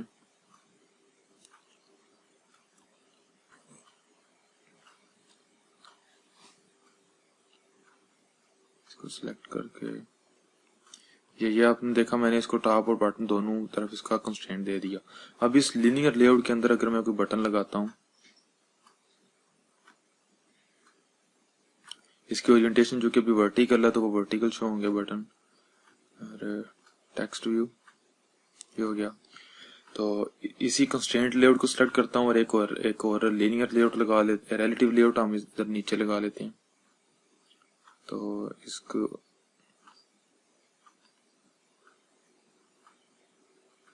कंस्ट्रेंट एक ये दे देते हैं, दूसरा इसको कंस्ट्रेंट जो है कि ये दे देते हैं। कंस्ट्रेंट लेआउट का सबसे बड़ा फायदा हमारे पास ये होता है कि जैसे ही हमारे पास स्क्रीन का साइज चेंज होगा तो जितने भी हमारे बटन व्यूज हैं और अदर या फिर नेस्टेड लेआउट्स हैं, अब एक लेआउट के अंदर हमारे पास जो लिनियर लेआउट और रिलेटिव लेआउट है ये नेस्टेड लेआउट्स हैं, तो इनका जो साइज है वो भी हमारे पास चेंज नहीं होगा। ये ऑटोमेटिकली कंस्ट्रेंट लेआउट की मदद से अपने साइज को और अपने कंस्ट्रेंट्स को चेंज नहीं होने देंगे, फिक्स एडजस्ट कर लेंगे। तो ये मेरे पास along the Y axis constraint हो गया, अलॉन्ग द एक्स एक्सिस भी मेरे पास हो गया। इसको यहाँ पे भी कर लेते हैं जी। अब अगर मैं अपने रिलेटिव लेआउट के अंदर कोई बटन लगाता हूँ, ये आपने देखा ये बटन यहाँ पे मेरा शो हो गया। अब ये देखें मैंने दो व्यूज रखे हैं, सॉरी लेआउट्स रखे हैं और उनके अंदर अपने दो कंट्रोल दो कंट्रोल रखे हैं। तो इसको रन करके देखते हैं। तो ये अब आपने देखा जहाँ पे मैंने दो व्यूज अपने रखे थे लेआउट्स के अंदर, तो वो वहाँ पे मुझे शो हो रहे हैं। फाइल क्या होती है और उसको हम कैसे यूज करते हैं। तो ये मेरे पास अभी ब्लैंक प्रोजेक्ट मेरा जो है वो मैंने ओपन किया हुआ है। एंड्रॉइड मैनिफेस्ट फाइल बेसिकली हमारे पास एक एक्सएमएल फाइल है जिसमें हम अपनी एप्लीकेशन के डिफरेंट एट्रीब्यूट्स को जो है वो स्पेसिफाई करते हैं। तो सबसे पहले एंड्रॉइड मैनिफेस्ट फाइल ओपन करते हैं। अपना प्रोजेक्ट जैसे ही हम इसको प्रोजेक्ट विंडो को ओपन करेंगे और मैनिफेस्ट पब्लिक ओपन, तो हमारे पास ये एंड्रॉइड मैनिफेस्ट फाइल आ जाएगी। इसको ओपन करें तो ये मेरे पास जो है मेरी एप्लीकेशन की एंड्रॉइड मैनिफेस्ट फाइल जो है वो ओपन है। हम मेरी एप्लीकेशन के किस तरीके से मैनेज करते हैं, हम उसके डिफरेंट एट्रीब्यूट्स हैं जिनकी वैल्यूज हम यहाँ पे सेट करते हैं। जिनमें ज्यादातर ये है कि जितने भी रिसोर्सेज हमारी एप्लीकेशन यूज करेगी, लाइक ड्राबल्स है, कौन सा उसका लेबल है, यानी कि टाइटल नेम क्या होगा, आइकन कौन सा यूज करेगी, थीम कौन सा होगा, ये चीजें। या फिर सबसे ज्यादा जो चीज इंपॉर्टेंट है कि हमारी ऐप अगर कोई परमिशन यूज करती है, लाइक उसको वाईफाई स्टेटस की जरूरत है, उसको माइक की जरूरत है या कैमरा की जरूरत है, तो ये चीजें भी हम अपनी एंड्रॉइड मैनिफेस्ट फाइल के अंदर स्पेसिफाई करते हैं। तो एंड्रॉइड मैनिफेस्ट फाइल का स्ट्रक्चर देखते हैं। सबसे पहले हमारे पास ये एक्सएमएल फाइल है, हमारे पास जो है वो मैनिफेस्ट एक टैग है और ये आप देख सकते हैं एंड्रॉइड मैनिफेस्ट टैग है। इसके अंदर इसका एक चाइल्ड, ये रूट एलिमेंट है मैनिफेस्ट, इसके चाइल्ड एलिमेंट हमारे पास एप्लीकेशन है। इसमें बेसिकली हमारी एप्लीकेशन के डिफरेंट एट्रीब्यूट्स हैं। फॉर एग्जाम्पल अलाउ बैकअप, क्या मेरी एप्लीकेशन को बैकअप बन सकता है, ये ट्रू है, इट मीन्स के बैकअप बन सकता है। दूसरे नंबर पे एंड्रॉइड आइकन, इसके डिफरेंट एट्रीब्यूट्स होते हैं। एक्सएमएल का आपको पता होगा डिफरेंट एट्रीब्यूट्स होते हैं और हम उनकी वैल्यू सेट करते हैं। तो ये अभी जो है आइकन जो है वो मेरे पास mipmap/ic_launcher मेरा जो है वो आइकन है। किसी भी एंड्रॉइड एक्सएमएल फाइल के स्टार्ट पे अगर @ साइन आप देखेंगे तो इसका मतलब ये है कि रिसोर्सेज फोल्डर में जाके इस चीज को देखा जाएगा। जो पुराने वेरिएंट्स थे उसमें हम यहाँ पे ड्राइबल के अंदर हमारा आइकन पड़ा होता था, लेकिन अभी लेटेस्ट जो एंड्रॉइड के वेरिएंट्स आ रहे हैं उसमें ये है मिप मैप के अंदर ये पड़ा होता है। इसको भी देखते हैं। फॉर एग्जांपल ये @ साइन का मतलब है कि रिसोर्सेज फोल्डर में जाना पड़ेगा। ये रिसोर्सेज में गए और आगे मिप मैप को ओपन किया तो ये आपने देखा मेरे पास मेरा आईसी लॉन्चर जो है वो पड़ा हुआ है। ये इसका एक सिंपल वर्जन है, इसको इसमें 4-5 इसके सिंपल डीपीआई, एचडीपीआई है, मिनिमम मीडियम डीपीआई है, हाई है, एक्स्ट्रा हाई है, एक्स्ट्रा एक्स्ट्रा एक्स्ट्रा हाई है, जो है इसकी डीपीआई होगी। इसको अगर हम डबल क्लिक करें तो ये आपके पास आइकन जो है आपको नजर आएगा। यहाँ पे मैं इस आइकन अपने को चेंज भी कर सकता हूँ। ये आपने देखा मेरे पास दूसरा आइकन जो है वो लॉन्चर अंडरस्कोर राउंड था, यानी कि वो भी यही लॉन्चर है, सिर्फ उसका जो स्टाइल है वो राउंड होगा। तो ये भी मेरे पास राउंड शेप में मेरा आइकन अभी मेरी, अगर मैं एप्लीकेशन पे चलाऊंगा तो जो होगा उसको भी हम देख लेते हैं। ये आपने देखा सिंपल ये राउंड है यहाँ पे। अब अगर मैं अपनी एप्लीकेशन को रन करूँ तो इसका लेबल आप देखेंगे टेस्ट ऐप होगा। तो ये बेसिकली एक स्ट्रिंग है, जो भी अंडरस्कोर आ गया, इट मींस के रिसोर्सेज फोल्डर में स्ट्रिंग के अंदर मेरी ऐप नेम की एक स्ट्रिंग है जिसके अंदर मैंने उसका नाम दिया हुआ है। तो सिंपली आप यहाँ पे भी चेंज कर सकते हैं, लेकिन प्रोफेशनल अप्रोच ये है, चूंकि अब अगर सपोज करें मेरी एप्लीकेशन की 7-8 एक्टिविटीज हैं और सब के ऊपर जो है वो मेरा ये ऐप एप्लीकेशन लेबल शो होता है, तो मैं इसको एक ही जगह पे स्टोर करूंगा, वहां पे मैं इसको चेंज करूंगा। अब देख सकते हैं हम इसको भी वैल्यूज में जाके, ये मेरे पास स्ट्रिंग मैंने ओपन की, तो ये मेरे पास ऐप नेम पड़ा हुआ है जो कि टेस्ट ऐप है। तो इसको मैं चेंज कर लेता हूँ, टेस्ट एप्लीकेशन, एंड्रॉइड मैनिफेस्ट में आऊंगा। तो अब अगर सपोज यहाँ पे मेरे पास दूसरी स्ट्रिंग जो है वो एक्शन अंडरस्कोर सेटिंग है, मैं एक और स्ट्रिंग क्रिएट कर लेता हूँ। यहाँ पे नाम मैं दे देता हूँ टेस्ट और उसकी वैल्यू दे देता हूँ टेस्टिंग स्ट्रिंग। अब अगर मैं इस लेबल को यूज करना चाहता हूँ एप्लीकेशन के लेबल के तौर पे, तो यहाँ पे आके सिंपली यहाँ पे ऐप नेम है, वहां पे ये आपने देखा मेरा टेस्ट जो है वो स्ट्रिंग भी मुझे यहाँ पे आ गई। तो अब इसका जो लेबल है वो जो मैंने स्ट्रिंग दी है वो हो जाएगा। नीचे हमारे पास आइकन आ जाता है, राउंड आइकन मैंने दिया हुआ है वो आ जाता है, बाकी थीम्स आ जाती हैं, स्टाइल अपना थीम है ऐप का या कोई आप कस्टम थीम जो है वो देना चाहते हैं।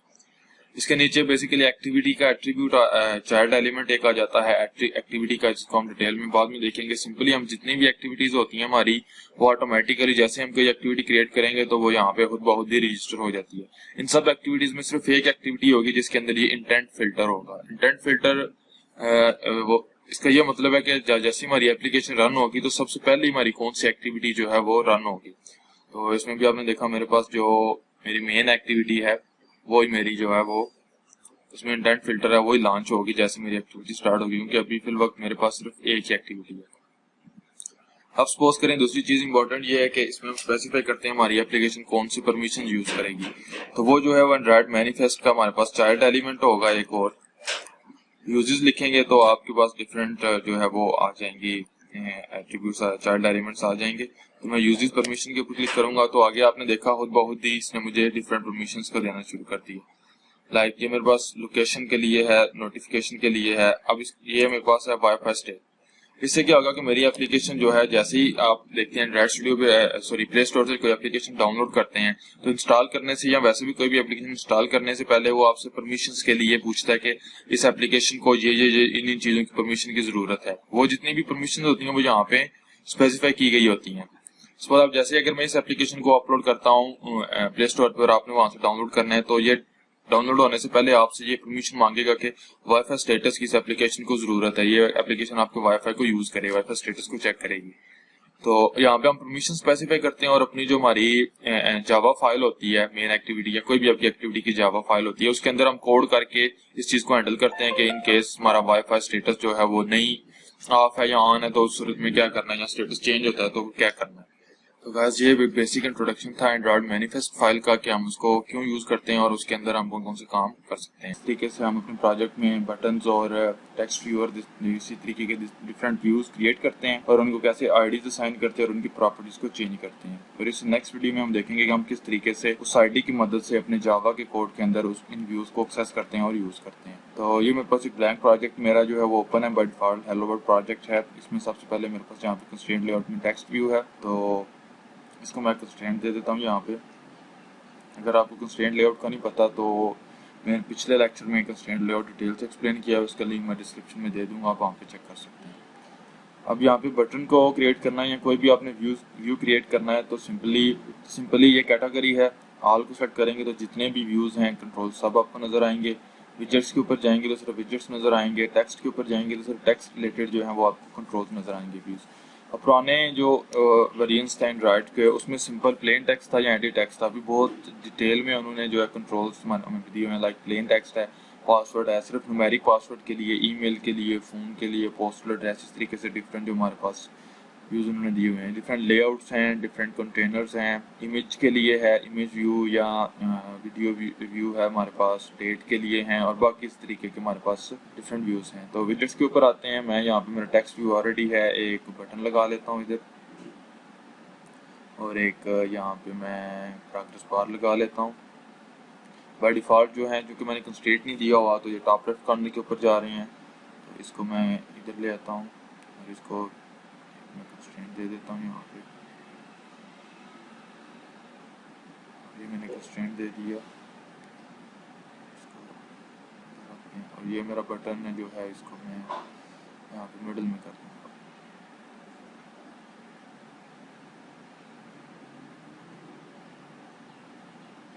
तो जैसे हम किसी कंट्रोल को सिलेक्ट करेंगे तो आपको ये राइट साइड के ऊपर प्रॉपर्टीज़ विंडो जो है यहाँ पे ये नज़र आएगी। इसको ओपन करते हैं तो इस प्रॉपर्टीज विंडो के अंदर डिफरेंट हमारे कंट्रोल को लेकर, व्यू को लेकर डिफरेंट एट्रीब्यूट्स हैं जिनकी वैल्यू हम यहाँ पे सेट कर सकते हैं। सबसे पहले हमारे पास आईडी है। लाइक मेरे इस बटन की क्या आईडी है, मैं इसको सपोज आईडी दे देता हूँ BTN क्लिक। अब मेरे जावा की कोड में और कहीं भी एप्लीकेशन के अंदर मैंने इस बटन को अगर एक्सेस करना है तो मैं इसको इसकी आईडी के थ्रू एक्सेस करूँगा। नीचे हमारे पास जो है वो कंस्ट्रेंट लेआउट के रिलेटेड कुछ जो है वो सेटिंग्स आ जाती हैं। फॉर एग्जाम्पल आप यहाँ पे देख सकते हैं, मैं बायोस को सेट कर सकता हूँ और इसको डिटेल में मैंने ऑलरेडी एक्सप्लेन किया हुआ है। नीचे लेआउट की विड्थ है, लाइक रैप कंटेंट है या मैच पेरेंट है। मैच पेरेंट आपने देखा क्या करता है कि जितनी भी अवेलेबल पेरेंट की स्पेस थी वो उसने ले ली, इसको अगेन रैप कंटेंट कर देते हैं। अब बटन है तो बटन का स्टाइल क्या है, लाइक कॉम्पैक्ट बटन है या फिर ये देखा भी आपने, मैंने जैसे इसको अलर्ट लॉक किया तो ये बटन का स्टाइल चेंज हो गया। कलर कर दें तो ये आपने देखा चेंज हो गया। इसी तरीके से हमारे पास डिफरेंट स्टाइल्स हैं, हम उसको सेट कर सकते हैं। ये स्मॉल बटन हो गया। बैकग्राउंड है, बैकग्राउंड यहाँ पे आप देख सकते हैं, बैकग्राउंड हिंट दे सकते हैं, डिफरेंट एनिमेशन दे सकते हैं, एलिवेशन वगैरह, और काफ़ी ज़्यादा इसके एट्रीब्यूट्स हमारे पास हैं जो हम अपनी मर्जी के मुताबिक यहाँ पे सेट कर सकते हैं। लाइक कोई अगर आपको नहीं पता तो बैकग्राउंड के ऊपर जाएं और इसको मैं सपोज ये बैकग्राउंड, तो आपने देखा बैकग्राउंड जो है वो मेरी इमेज बैकग्राउंड के ऊपर आ गई। तो इसको ख़त्म करते हैं। बैकग्राउंड हिंट अगर आप कोई देना चाहते हैं तो वो आप दे सकते हैं। इसको यहाँ पे सिलेक्ट करके कोई भी रिसोर्स इसके ऊपर क्लिक करेंगे तो रिसोर्सेज में से अगर कोई चीज़ आप यूज़ करना चाहते हैं तो वो आ जाएगी। हिंट आप यहाँ पे देख सकते हैं। यहाँ पे जो डिफरेंट एलिया आपने देखा, एलिवेशन वगैरह सेटिंग है, इसकी विजिबिलिटी है, इसकी इनविजिबल कर देंगे तो बटन इनविजिबल हो जाएगा। ये इनविजिबल कर देते हैं। ऑन क्लिक के ऊपर हम बेसिकली वो फंक्शन स्पेसिफाई करते हैं, जो फंक्शन जैसे इस बटन के ऊपर हम क्लिक करें तो वो कॉल होगा। इसको नेक्स्ट वीडियो में डिटेल में हम देखेंगे। यहाँ पे नीचे टेक्स्ट आ जाता है, इसको मैं क्लिक में लिख देता हूँ, ठीक है। नीचे टेक्स्ट अपीयरेंस आ जाती है, फिर फॉन्ट फैमिली आ जाती है। लाइक सैरिफ करना है तो आपने देखा फॉन्ट चेंज हो गया। टेक्स्ट साइज आप दे सकते हैं यहाँ पे, और इसी तरीके से नीचे टेक्स्ट कलर आप दे सकते हैं। यहाँ पे डिफरेंट कलर्स हैं आगे आपके पास, लाइक फैमिली डार्क दिया तो कलर चेंज हो गया। यहाँ पे जो टेक्स्ट स्टाइल बोल्ड है या अटैलिक है दे सकते हैं, और टेक्स्ट अलाइनमेंट वगैरह दे सकते हैं। और व्यू ऑल प्रॉपर्टीज़ के ऊपर क्लिक करेंगे तो ये बहुत ज़्यादा प्रॉपर्टीज़ हैं इसकी, जो सारी की सारी प्रॉपर्टीज़ आप हमने देखा। मैक्स लेंथ दे सकते हैं, आपको मैक्सिमम कितने कैरेक्टर्स हों, मैक्स हाइट मैक्स इसकी मैक्सिमम लेंथ कितनी हो, मैक्सिमम हाइट कितनी हो, मैक्सिमम कितनी लाइंस हों, टोटल इसके अंदर आपको जितनी भी इसकी अच्छी प्रॉपर्टीज़ हैं वो सारी आप एक्सप्लोर कर सकते हैं। इसी तरीके से अगर मैं लेबल को सिलेक्ट करता हूँ तो अब लेबल की मेरे पास प्रॉपर्टीज आ गई। लाइक यहाँ पे हेलो वर्ड है तो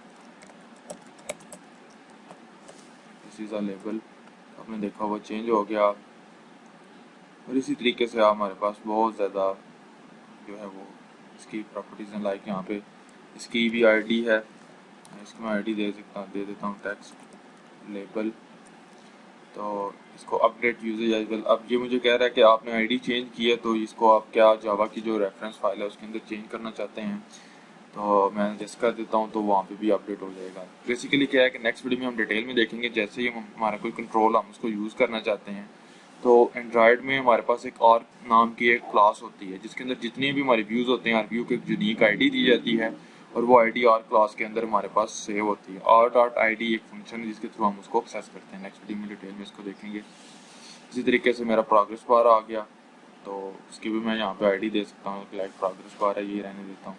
और उसकी भी डिफरेंट हमारे पास एट्रीब्यूट्स हैं जिनको हम यूज़ कर सकते हैं। लाइक बटन के ऊपर मैंने सिलेक्ट किया और ये सारा काम मैं अगर यहाँ पे टेक्स्ट व्यू में जाऊँ, यहाँ पे आपने देखा मेरे पास टेक्स्ट व्यू है और ये मेरे पास मेरा बटन है। अब मैंने देखा जितनी भी मैंने प्रॉपर्टीज वहाँ पे चेंज की थी वो सारी की सारी प्रॉपर्टीज यहाँ पे नॉर्मली एक बटन क्रिएट करें तो इतने ज़्यादा एट्रीब्यूट्स आपको एक्सएमएल में नजर नहीं आते, लेकिन चूँकि मैंने वहाँ पे चेंज किया हुआ है, लाइक टेक्स्ट कलर है, टेक्स्ट साइज है, टेक्स्ट अलाइनमेंट है, फॉन्ट फैमिली है, ये तो हर 0 dp है तो इसको डिलीट भी कर सकते हैं आप।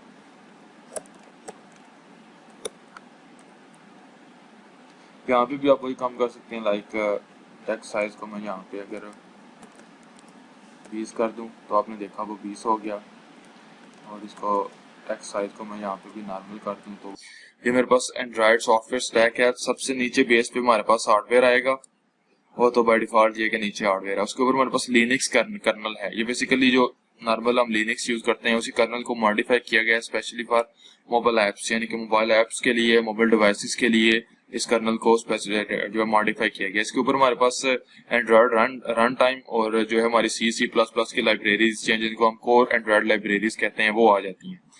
उसके ऊपर हमारे पास एप्लीकेशन फ्रेमवर्क है। इस एप्लीकेशन फ्रेमवर्क के ऊपर हमारी एप्लीकेशन चलती है। हमारी एप्लीकेशन का डायरेक्टली किसी भी नीचे वाली लोअर लेयर के साथ, ये बेसिकली लेयर आर्किटेक्चर है जिसमें आपको पता है कि अपर लेयर अपने से नीचे वाली लेयर के साथ इंटरेक्ट करती है, वो लेयर अपने से नीचे और अपने से ऊपर वाली। अब एप्लीकेशन फ्रेमवर्क जो है वो एप्लीकेशन, कोई भी हमारी एप्लीकेशन को किसी चीज की जरूरत है हार्डवेयर को एक्सेस करना है तो हमारी एप्लीकेशन डायरेक्टली हार्डवेयर एक्सेस नहीं करती, वो रिक्वेस्ट भेजेगी एप्लीकेशन फ्रेमवर्क को और एप्लीकेशन फ्रेमवर्क उस रिक्वेस्ट को नीचे वाली लेयर्स के थ्रू वो उसको प्रोसेस करवाएगी। तो नेक्स्ट हम देखते हैं कि हमारे जो है वो एपीके फाइल किस तरीके से बनती है। तो सबसे पहले हमारा एंड्रॉयड प्रोजेक्ट होता है जो सिंपली फॉर एग्जांपल अब ये मेरे पास मेरा प्रोजेक्ट है, एंड्रॉयड प्रोजेक्ट है, ये आप देख सकते हैं। तो इसको जैसे मैं बिल्ड करूंगा तो ये आपको पता है ग्रेडल बिल्ड जो है वो हम इसको यूज करते हैं। Android studio Gradle build system को यूज करता है। ग्रेडल बिल्ड क्या करेगा, सिंपली हमारा जितना भी जावा का कोड होगा वो तो आपको पता है कि वाइट कोड के अंदर कन्वर्ट होता है और उसके साथ ही हमारे पास जितनी भी रिसोर्सेज होंगे, एक रिसोर्सेज हमारा पैकेज बन जाएगा और उसके साथ ही हमारी एंड्रॉयड मैनिफेस्ट फाइल, इसको हम बेसिकली एपीके कहते हैं, एप्लीकेशन पैकेज। ठीक है, इसके बाद ये जो एपीके इसमें 3 चीजें हैं। जावा का कोड बाइट कोड में कन्वर्ट हो चुका है, जितने भी रिसोर्सेज हैं वो, और एंड्रॉयड मैनिफेस्ट फाइल है जो ये ऑपरेटिंग सिस्टम को ये बताती है कि अपने हमारी एप्लीकेशन को किन चीजों की जरूरत है और किस तरीके से एप्लीकेशन को मैनेज करना है।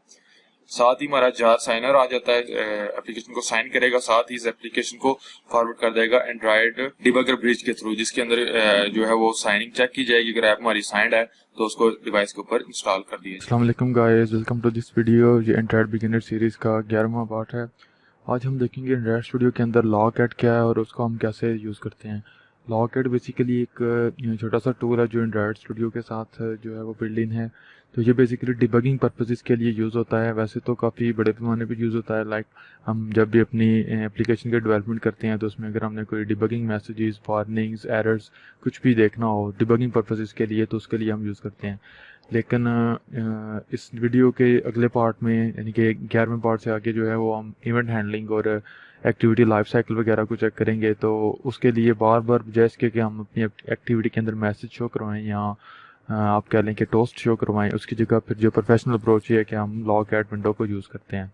तो उसके लिए इसका बेसिक इंट्रोडक्शन सिर्फ ये है कि हम इसको डिबगिंग पर्पसेस के लिए यूज़ करते हैं और जैसे हमारी एक्टिविटी जो रन होगी वर्चुअल डिवाइस के ऊपर तो हमें एंड्रॉयड स्टूडियो के अंदर ही उसके मैसेजेस शो होंगे। तो देख लेते हैं वो किस तरीके से काम करती है। ये मेरे पास एक बिल्कुल ब्लैंक प्रोजेक्ट ओपन है, एम्प्टी एक्टिविटी है और उसके अंदर सिंपल मैंने जो टेक्स्ट व्यू है उसका टेक्स्ट चेंज किया हुआ है, व्हाट इज़ लॉगएट। तो सिंपली क्या है कि इसी एक्टिविटी के जावा फाइल के अंदर जाएँ, ऑन क्रिएट मेथड के अंदर। अभी नेक्स्ट वीडियो से हम डिटेल में देखेंगे ऑन क्रिएट मेथड क्या है और इसके बाकी एक्टिविटी लाइफ साइकिल और इवेंट हैंडलिंग को। तो फिल वक्त यह है कि लॉगएट को यूज़ करने के लिए सिंपल ऑन क्रिएट मेथड के अंदर जाके आपने लिखना है लॉग और इसके अंदर जो क्लास है एंड्रॉयड डॉट यूटिल, इसको आपने सेलेक्ट करना है एंड लॉग डॉट करेंगे तो आगे इसके काफ़ी ज़्यादा मेथड्स आपके सामने आ रहे हैं, लाइक डी है ये डिबगिंग के लिए है। ये जो लॉग एट विंडो के अंदर हमें एरर शो करवाएगा, और नीचे आएंगे डब्ल्यू, ये वार्निंग के लिए है। और इस तरीके से काफ़ी ज़्यादा इसके लेवल, ये बेसिकली लेवल्स हैं किस लेवल की डिबगिंग करना चाहते हैं। तो डिबगिंग का ये वाला मैं डिबगिंग मेथड सेलेक्ट करूँगा, डी मेथड, और इसको दो बेसिकली पैरामीटर्स देने हैं हमने। दोनों पे आपने देखा स्ट्रिंग है, पहला स्ट्रिंग टैग है, दूसरा स्ट्रिंग मैसेज है। अब जैसे ही नेक्स्ट हम देखेंगे, मैं इधर आपको दिखाऊँ, एंड्रॉइड मॉनिटर के ऊपर क्लिक करें और ये लॉग एट विंडो के ऊपर क्लिक करें। तो मैं इसको डिलीट करता हूँ, फिल्टर मैसेज को मैंने। तो ये देखा आपने, जैसे ही हमारी एक्टिविटी रन होती है तो बहुत ज़्यादा जो है वो मेथड्स कॉल होते हैं। हमारी एक्टिविटी लाइफ साइकिल के अलावा भी बहुत ज़्यादा मेथड्स कॉल होते हैं। तो हमें नहीं समझ आएगी कि हमने जो सा लॉग मेथड इधर लिखा था वो कौन सा था। हम यानी कि जो डिबगिंग जिस मेथड की है, जो डिबगिंग मैसेज हम देखना चाह रहे हैं वो कौन सा है। तो इसके लिए यहाँ पे एक टैग दिया जाता है, जो टैग सेम टैग हम यहाँ पे फिल्टर करने के लिए यूज़ करते हैं।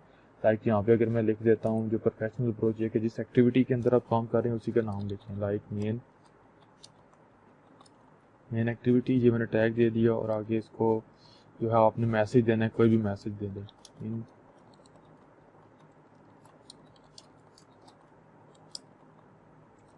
In on create method, sorry for typing, ये ऑन क्रिएट मेथड। अब अगर मैं अपनी एप्लीकेशन को अपने एमुलेटर के ऊपर रन करूँ,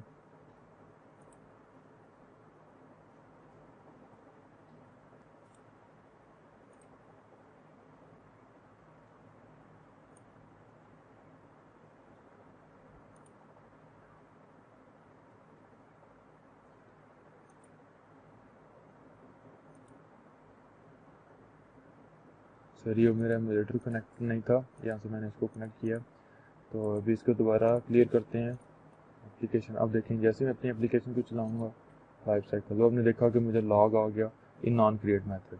ठीक है, अब इसको अगर मैं दोबारा बंद करता हूँ तो अगेन चलाता हूँ, तो अगेन वही मेथड आपने देखा कॉल। मैं दोबारा एप्लीकेशन चला रहा हूँ तो ऑन क्रिएट मेथड कॉल हो रहा है। इसको डिटेल में हम नेक्स्ट 2-3 वीडियोस में डिटेल में देखेंगे। तो ये मेथड कॉल हो रहा है। ये बेसिकली है कि लॉग एट विंडो, ये आपने देखा एंड्रॉइड मॉनिटर के अंदर लॉग एट विंडो है। तो हम किस तरीके से लॉग एट का यूज़ करते हैं लॉगिंग पर्पसेस के लिए। तो इसमें मेन चीज़ जो है ये आपने देखनी है कि यहाँ पे मेरा लास्ट एमुलेटर सेलेक्टेड था जो कि डिस्कनेक्टेड था, तो मैंने अपना रिसेंट एमुलेटर सेलेक्ट किया, तो एप्लीकेशन जो है वो मेरे लाइफ साइकिल उसका आ गया। तो यहाँ पे आप उसको देख सकते हैं कि मैं डीबग देखना चाह रहा हूँ, एरर वार्निंग कुछ भी, तो मैं इसको अगर आप छोड़ भी दें, सिंपल यहाँ पे टैग आपको ये देना पड़ेगा। अगर इसको मैं क्लियर लॉग ऐड करूँ और इसको क्लोज करूँ, एप्लीकेशन को करूँ, तो ये भी अभी आपने देखा कि in on create method call हो रहा है। लेकिन जब हम नेक्स्ट वीडियो में देखेंगे, हम अपने मेथड्स को ओवरराइड करेंगे, तो उसके लिए भी फिर हमें जो है वो टैग यूज़ करना पड़ता है। तो ये था कि किस तरीके से हम अपनी एंड्रॉयड प्रोजेक्ट डिबगिंग के लिए लॉग एट विंडो को यूज़ करते हैं। अभी शायद आपको जो लग रहा हो कि इसकी हमें क्या ज़रूरत है बेसिक लेवल पे, लेकिन नेक्स्ट 2-3 वीडियो में आपको इसकी इंपॉर्टेंस समझ आ जाएगी कि क्या ज़रूरत है। सपोज करें अब यहाँ पे अगर मैं कोई मैसेज शो करवाना चाहता हूँ टोस्ट, तो मुझे फिर क्या करना पड़ेगा, टोस्ट डॉट मेक टेक्स्ट, और इसमें मुझे दिस, और फिर मुझे टोस्ट देना पड़ेगा, और फिर मुझे चार्ट, और फिर मुझे इधर ये आपने देखा। अब अगर इसको मैं इधर से रन करूँ अपने एमुलेटर डिवाइस के ऊपर, तो अभी मुझे यहाँ पे टोस्ट शो होगा। ये आपने देखा, ये दिस इज टोस्ट। एक ये चीज़, ये टोस्ट मुझे शो होगा। दूसरा आपने देखा अब कितने ज़्यादा यहाँ पे इवेंट्स आ चुके हैं, ये देखा आपने। अब यहाँ पे मेरा जो था लॉग मैंने दिया हुआ था वो कहाँ पे, वो मुझे नहीं नज़र आएगा। तो उसके लिए फिर हम जो है वो यूज़ करते हैं, अभी तो चूँकि मैंने लॉग ख़त्म कर दिया है तो मुझे नज़र नहीं आएगा। सपोज अगर मैं दोबारा अगर अपना लॉग इधर लिख देता हूँ, लॉग डॉट डी, इधर डी लिख देता हूँ टेस्टिंग के लिए, और इधर लिख देता हूँ लॉगिंग, और अपने प्रोजेक्ट को, अपनी एप्लीकेशन को दोबारा रन करता हूँ।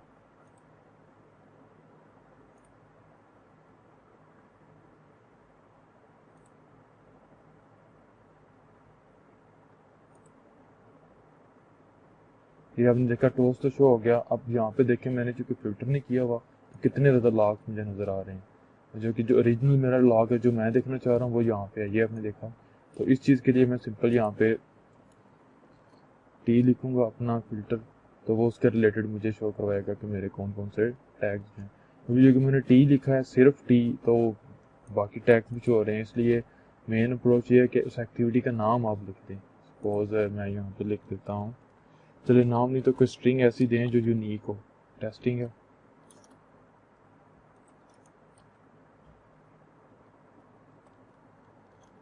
टेस्टिंग अब दोबारा इसको रन करते हैं एमुलेटर के ऊपर।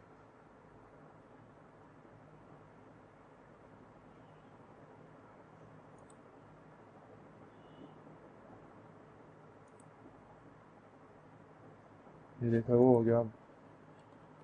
अब देखा मैंने जैसे TES अभी पूरा नहीं लिखा, तो उसने खुद ही फिल्टर कर दिया कि टेस्टिंग का जो आप देखना चाह रहे हैं वो आपको लॉग ही है। लॉग जब को समझिए कि क्यों हम जो है वो ये टैग यूज़ करते हैं और इस टैग का बेसिकली मकसद क्या है। तो दूसरा ये कि अब देखें टोस्ट है, अब सपोज यहाँ पे मैं 10 मेथड्स है और 10 के 10 को मैं लॉक कराना चाह रहा हूँ, तो मुझे बहुत ज़्यादा लिखना पड़ेगा। एक तो कोड लिखना पड़ेगा ज़्यादा, दूसरा आपको पता है कि टोस्ट थोड़ी थोड़ी देर बाद शो होंगे। एक टोस्ट सडन उसके फ़ौरन बाद दूसरा नहीं शो होगा। तो यहाँ पे मैं बड़ी डिटेल में और बड़ी तरतीब के साथ देख सकता हूँ कि जी क्या टोस्ट का ये भी नुकसान है कि शो होगा साथ ही चला जाएगा। अगर 4-5 टोस्ट आपने एक तरतीब में शो करवाए हैं सीक्वेंस में, तो फिर आपके लिए ये चीज़ समझना मुश्किल हो जाएगी कि पहले कौन सा टोस्ट था उसके बाद कौन सा था। लेकिन यहाँ पे जो कि लॉग्स जो हैं वो तरतीब के साथ शो होंगे, तो इसलिए आपको इस चीज़ में समझने में आसानी होगी। तो ये बेसिकली मैं बेसिक वीडियो बनाना चाह रहा था, लेकिन थोड़ा सा ट्यूटोरियल लंबा हो गया। तो मेरा नेक्स्ट वीडियो से हम स्टार्ट करेंगे अपनी एंड्रॉयड एप्लीकेशन का लाइफ साइकिल क्या होता है। मेरा ऑन क्रिएट मेथड है, मेरा ब्लैंक प्रोजेक्ट मैंने आपको पहले बताया, simply life cycle blank project, और मैंने जो है वो टेक्स्ट व्यू का मैंने सिंपल टेक्स्ट चेंज किया हुआ है। तो चले जाते हैं अपनी जावा फाइल के ऊपर। अब सिंपल क्या होगा कि मैंने इधर एक लॉग क्रिएट करना है, log.d, और इसको टैग मैं दे दूंगा टेस्टिंग का, और दूसरे नंबर में मैं कह दूंगा ऑन क्रिएट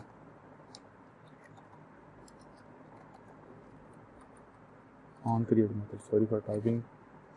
तो ये है मेरा ऑन क्रिएट। अभी सिंपल यही एप्लीकेशन मैं आपको चला के दिखाता हूँ इतनी। जैसे ही मेरी एप्लीकेशन क्रिएट होगी तो लॉग एट विंडो के ऊपर मुझे सिंपल ये नज़र आएगा टेस्टिंग और sorry in on create method. तो पहले मैं लॉग एट विंडो अपनी ओपन कर लेता हूँ और इसको क्लियर कर लेता हूँ, ठीक है, और अपनी एप्लीकेशन को रन कर लेते हैं।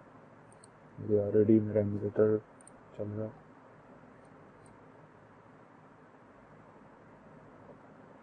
फिर आपने देखा अब मुझे फिल्टर करना पड़ेगा टेस्टिंग भी। जब आपने देखा इन ऑन क्रिएट मेथड जो है वो मेरा ये वाला लॉग क्रिएट हो गया। तो सिंपल आप क्या करते हैं, ऑन क्रिएट मेथड था, जिस तरतीब से मैंने आपको इवेंट्स बताए हैं, यही आप एक्टिविटी लाइफ साइकिल अगर आप developer.android.com के ऊपर देखना चाहते हैं तो वहाँ पे भी देख सकते हैं। यहाँ पे नज़र आ रहा है एक्टिविटी की लॉन्च हुई, उसके बाद आगे on create method. On create तो ऑलरेडी है, उसके बाद हम देखेंगे ऑन स्टार्ट मेथड को। अभी मैं ओवरराइड कर लेता हूँ ऑन स्टार्ट मेथड को। यहाँ पे एक चीज़ मैं करूँगा, क्योंकि ये टैग मुझे हर दफ़ा लिखना पड़ेगा, तो उसके बजाय मैं क्या करता हूँ, इसको राइट क्लिक करूँगा, रिफैक्टर के अंदर जाऊँगा और इसको यहाँ पे मैं एक्सट्रैक्ट करके कांस्टेंट कर दूँगा और इसकी जगह कह दूँगा टैग। तो सिंपल क्या एक्सट्रैक्ट क्या किया कि मैंने उसको यूज़ करते हुए टेस्टिंग टाइप स्ट्रिंग टाइप का फाइनल स्टैटिक वेरिएबल बना लिया। सिंपल मैं टैग लिखूँगा और वो ऑटोमेटिकली यूज हो जाएगा। दूसरा मैं इसको कॉपी भी कर लेता हूँ। तो ये भी ऑन स्टार्ट मेथड है, मेरा ऑन स्टार्ट मेथड है। ऑन स्टार्ट के बाद हमारा ऑन रिज्यूम मेथड होता है। ऑन रिज्यूम जिस भी तरतीब से लिखे हैं उन्होंने जिस तरतीब से यहाँ पे आप देख सकते हैं मेंशन है, उसी तरतीब से आपको नज़र आएंगे। लेकिन मैं सिर्फ आपकी आसानी के लिए और जिस तरतीब में मेथड्स हैं उसी तरतीब में लिखूँगा, अदरवाइज इसका कोई सच का बिल्कुल भी कोई भी डिफरेंस नहीं होगा इससे। तो ये है हमारा on resume method. On resume के बाद हमारा होता है ऑन पॉज मेथड। तो ऑन पॉज मेथड के अंदर भी मैं लिख देता हूँ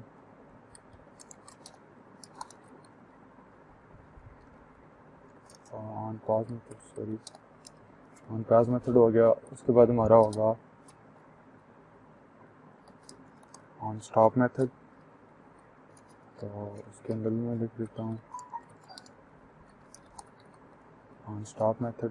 ऑन स्टॉप के बाद हमारा होता है on destroy method. On destroy को मैं कर लेता हूँ। आपने कंफ्यूज नहीं होना कि मैं काफ़ी ज़्यादा कोड कर रहा हूँ, अभी आपको मैं बताता हूँ कि क्या कर रहा हूँ। On destroy, I think destroy की ये स्पेलिंग है, D don't know what is, जो भी है जी यही है, क्योंकि यहाँ पे डिस्ट्रॉय लिखा हुआ है तो वो यही है। तो यार अच्छा ये हो गया। नेक्स्ट ये है कि ऑन रीस्टार्ट है। ऑन रीस्टार्ट आपने देखा ना कि एक्टिविटी जब हमारी स्टॉप पास थी, सॉरी ये देखा आपने, ऑन रीस्टार्ट कहाँ पे कॉल होगा, हमारा एक्टिविटी हमारी स्टॉप थी लेकिन डिस्ट्रॉय नहीं हुई थी, वहाँ से यूज़र दोबारा उसको विजिबल करता है तो वहाँ से वो चली जाती है। एक चीज़ सॉरी जो मैं भूल गया कि अभी तो खैर वो बिल्कुल यूज़ ही नहीं होती, पुराने चूँकि एंड्रॉयड की जो नए नए एंड्रॉयड डिवाइसेज आती थी तो उस वक्त आपको पता है मेमोरी रैम बहुत थोड़ी होती थी, तो बाज़ को तो होता था अगर एप्लीकेशन जिसकी मेमोरी रिक्वायरमेंट ज़्यादा है वो जैसे लॉन्च होती थी, एक्टिव होती थी या मेमोरी में लोड होती थी, तो वो कोई पुरानी उसको ज़्यादा रैम की ज़रूरत होती थी जो सिस्टम के पास अवेलेबल नहीं थी होती, तो वो पुरानी किसी एक्टिविटी को उसके प्रोसेस को किल कर दिया जाता था। आपने देखा ऑन स्टॉप से वो किल अगर किल हो चुकी है तो दोबारा ऑन क्रिएट पे जाती है, यानी कि एक्टिविटी नई सिरे से स्टार्ट होती है। लेकिन अभी चूंकि मेमोरी अपने तो मिनिमम 2 3 4 नॉर्मल अभी एवरेज 3 4 GB रैम्स आ रही है, जो है ना अगर हम देखें तो हमारे नॉर्मल डेस्कटॉप अभी तक 3 GB 2 GB 4 GB रैम पे चलते हैं, तो टू मच रैम है हमारे मोबाइल डिवाइसेस के लिए। तो यहाँ रीस्टार्ट मेथड कॉल, इसको भी सॉरी ये कॉपी करना पड़ेगा, तो इधर मैं बता देता हूँ ये मेरा है on restart method. I think मैंने कोई बोला तो नहीं, जैसे चेक कर लेते हैं। ये ऑन क्रिएट मेरा ऑलरेडी है, ऑन क्रिएट के बाद ऑन स्टार्ट कॉल होगा, ऑन स्टार्ट के बाद ऑन रिज्यूम कॉल होगा। अब आगे आ गया ऑन पॉज, फिर आ गया मेरा ऑन स्टॉप और उसके बाद ऑन डिस्ट्रॉय। ये एक सीक्वेंस है, मैंने एक्टिविटी स्टार्ट की, ऑन क्रिएट होगी कॉल होगा, फिर ऑन स्टार्ट कॉल होगा, फिर ऑन रिज्यूम। सिंपल मैंने वहाँ से बैक की प्रेस कर दिया तो ऑन पॉज कॉल होगा, ऑन स्टॉप कॉल होगा, ऑन डिस्ट्रॉय होगा। अब सपोज करें मैं ऑन रिज्यूम के ऊपर था और मैंने होम की प्रेस कर दी, ऑन पॉज कॉल होगा और ऑन स्टॉप कॉल होगा, लेकिन ऑन डिस्ट्रॉय कॉल नहीं होगा। और दोबारा जब मैं उसके ऊपर जाऊँगा एक्टिविटी रिसेंट विंडोज एक्टिविटीज़ के जाके एक्टिविटी अपनी को दोबारा चलाऊँगा तो उस वक्त क्या होगा, ऑन रीस्टार्ट और उसके बाद अगेन मेरे पास ऑन स्टार्ट और ऑन रिज्यूम कॉल होगा। तो इसको अभी रन करते हैं अपनी एप्लीकेशन को। मैं पहले लॉक एट विंडो को क्लियर कर लेता हूँ, तो टेस्टिंग मेक आप भी पहले विंडो को क्लियर कर लें और मेक श्योर कि आपके पास जो है वो टेस्टिंग टैग जो भी आपने टैग फिल्ट्रेशन के लिए दिया हुआ है वो भी आपने तरतीब के साथ देखना किस तरीके से इवेंट्स जनरेट होंगे। तो ये मेरा एमुलेटर भी मैं ओपन कर लेता हूँ। फिर आपने देखा सबसे पहले ऑन क्रिएट कॉल हुआ, ऑन स्टार्ट कॉल हुआ, ऑन रिज्यूम कॉल हुआ।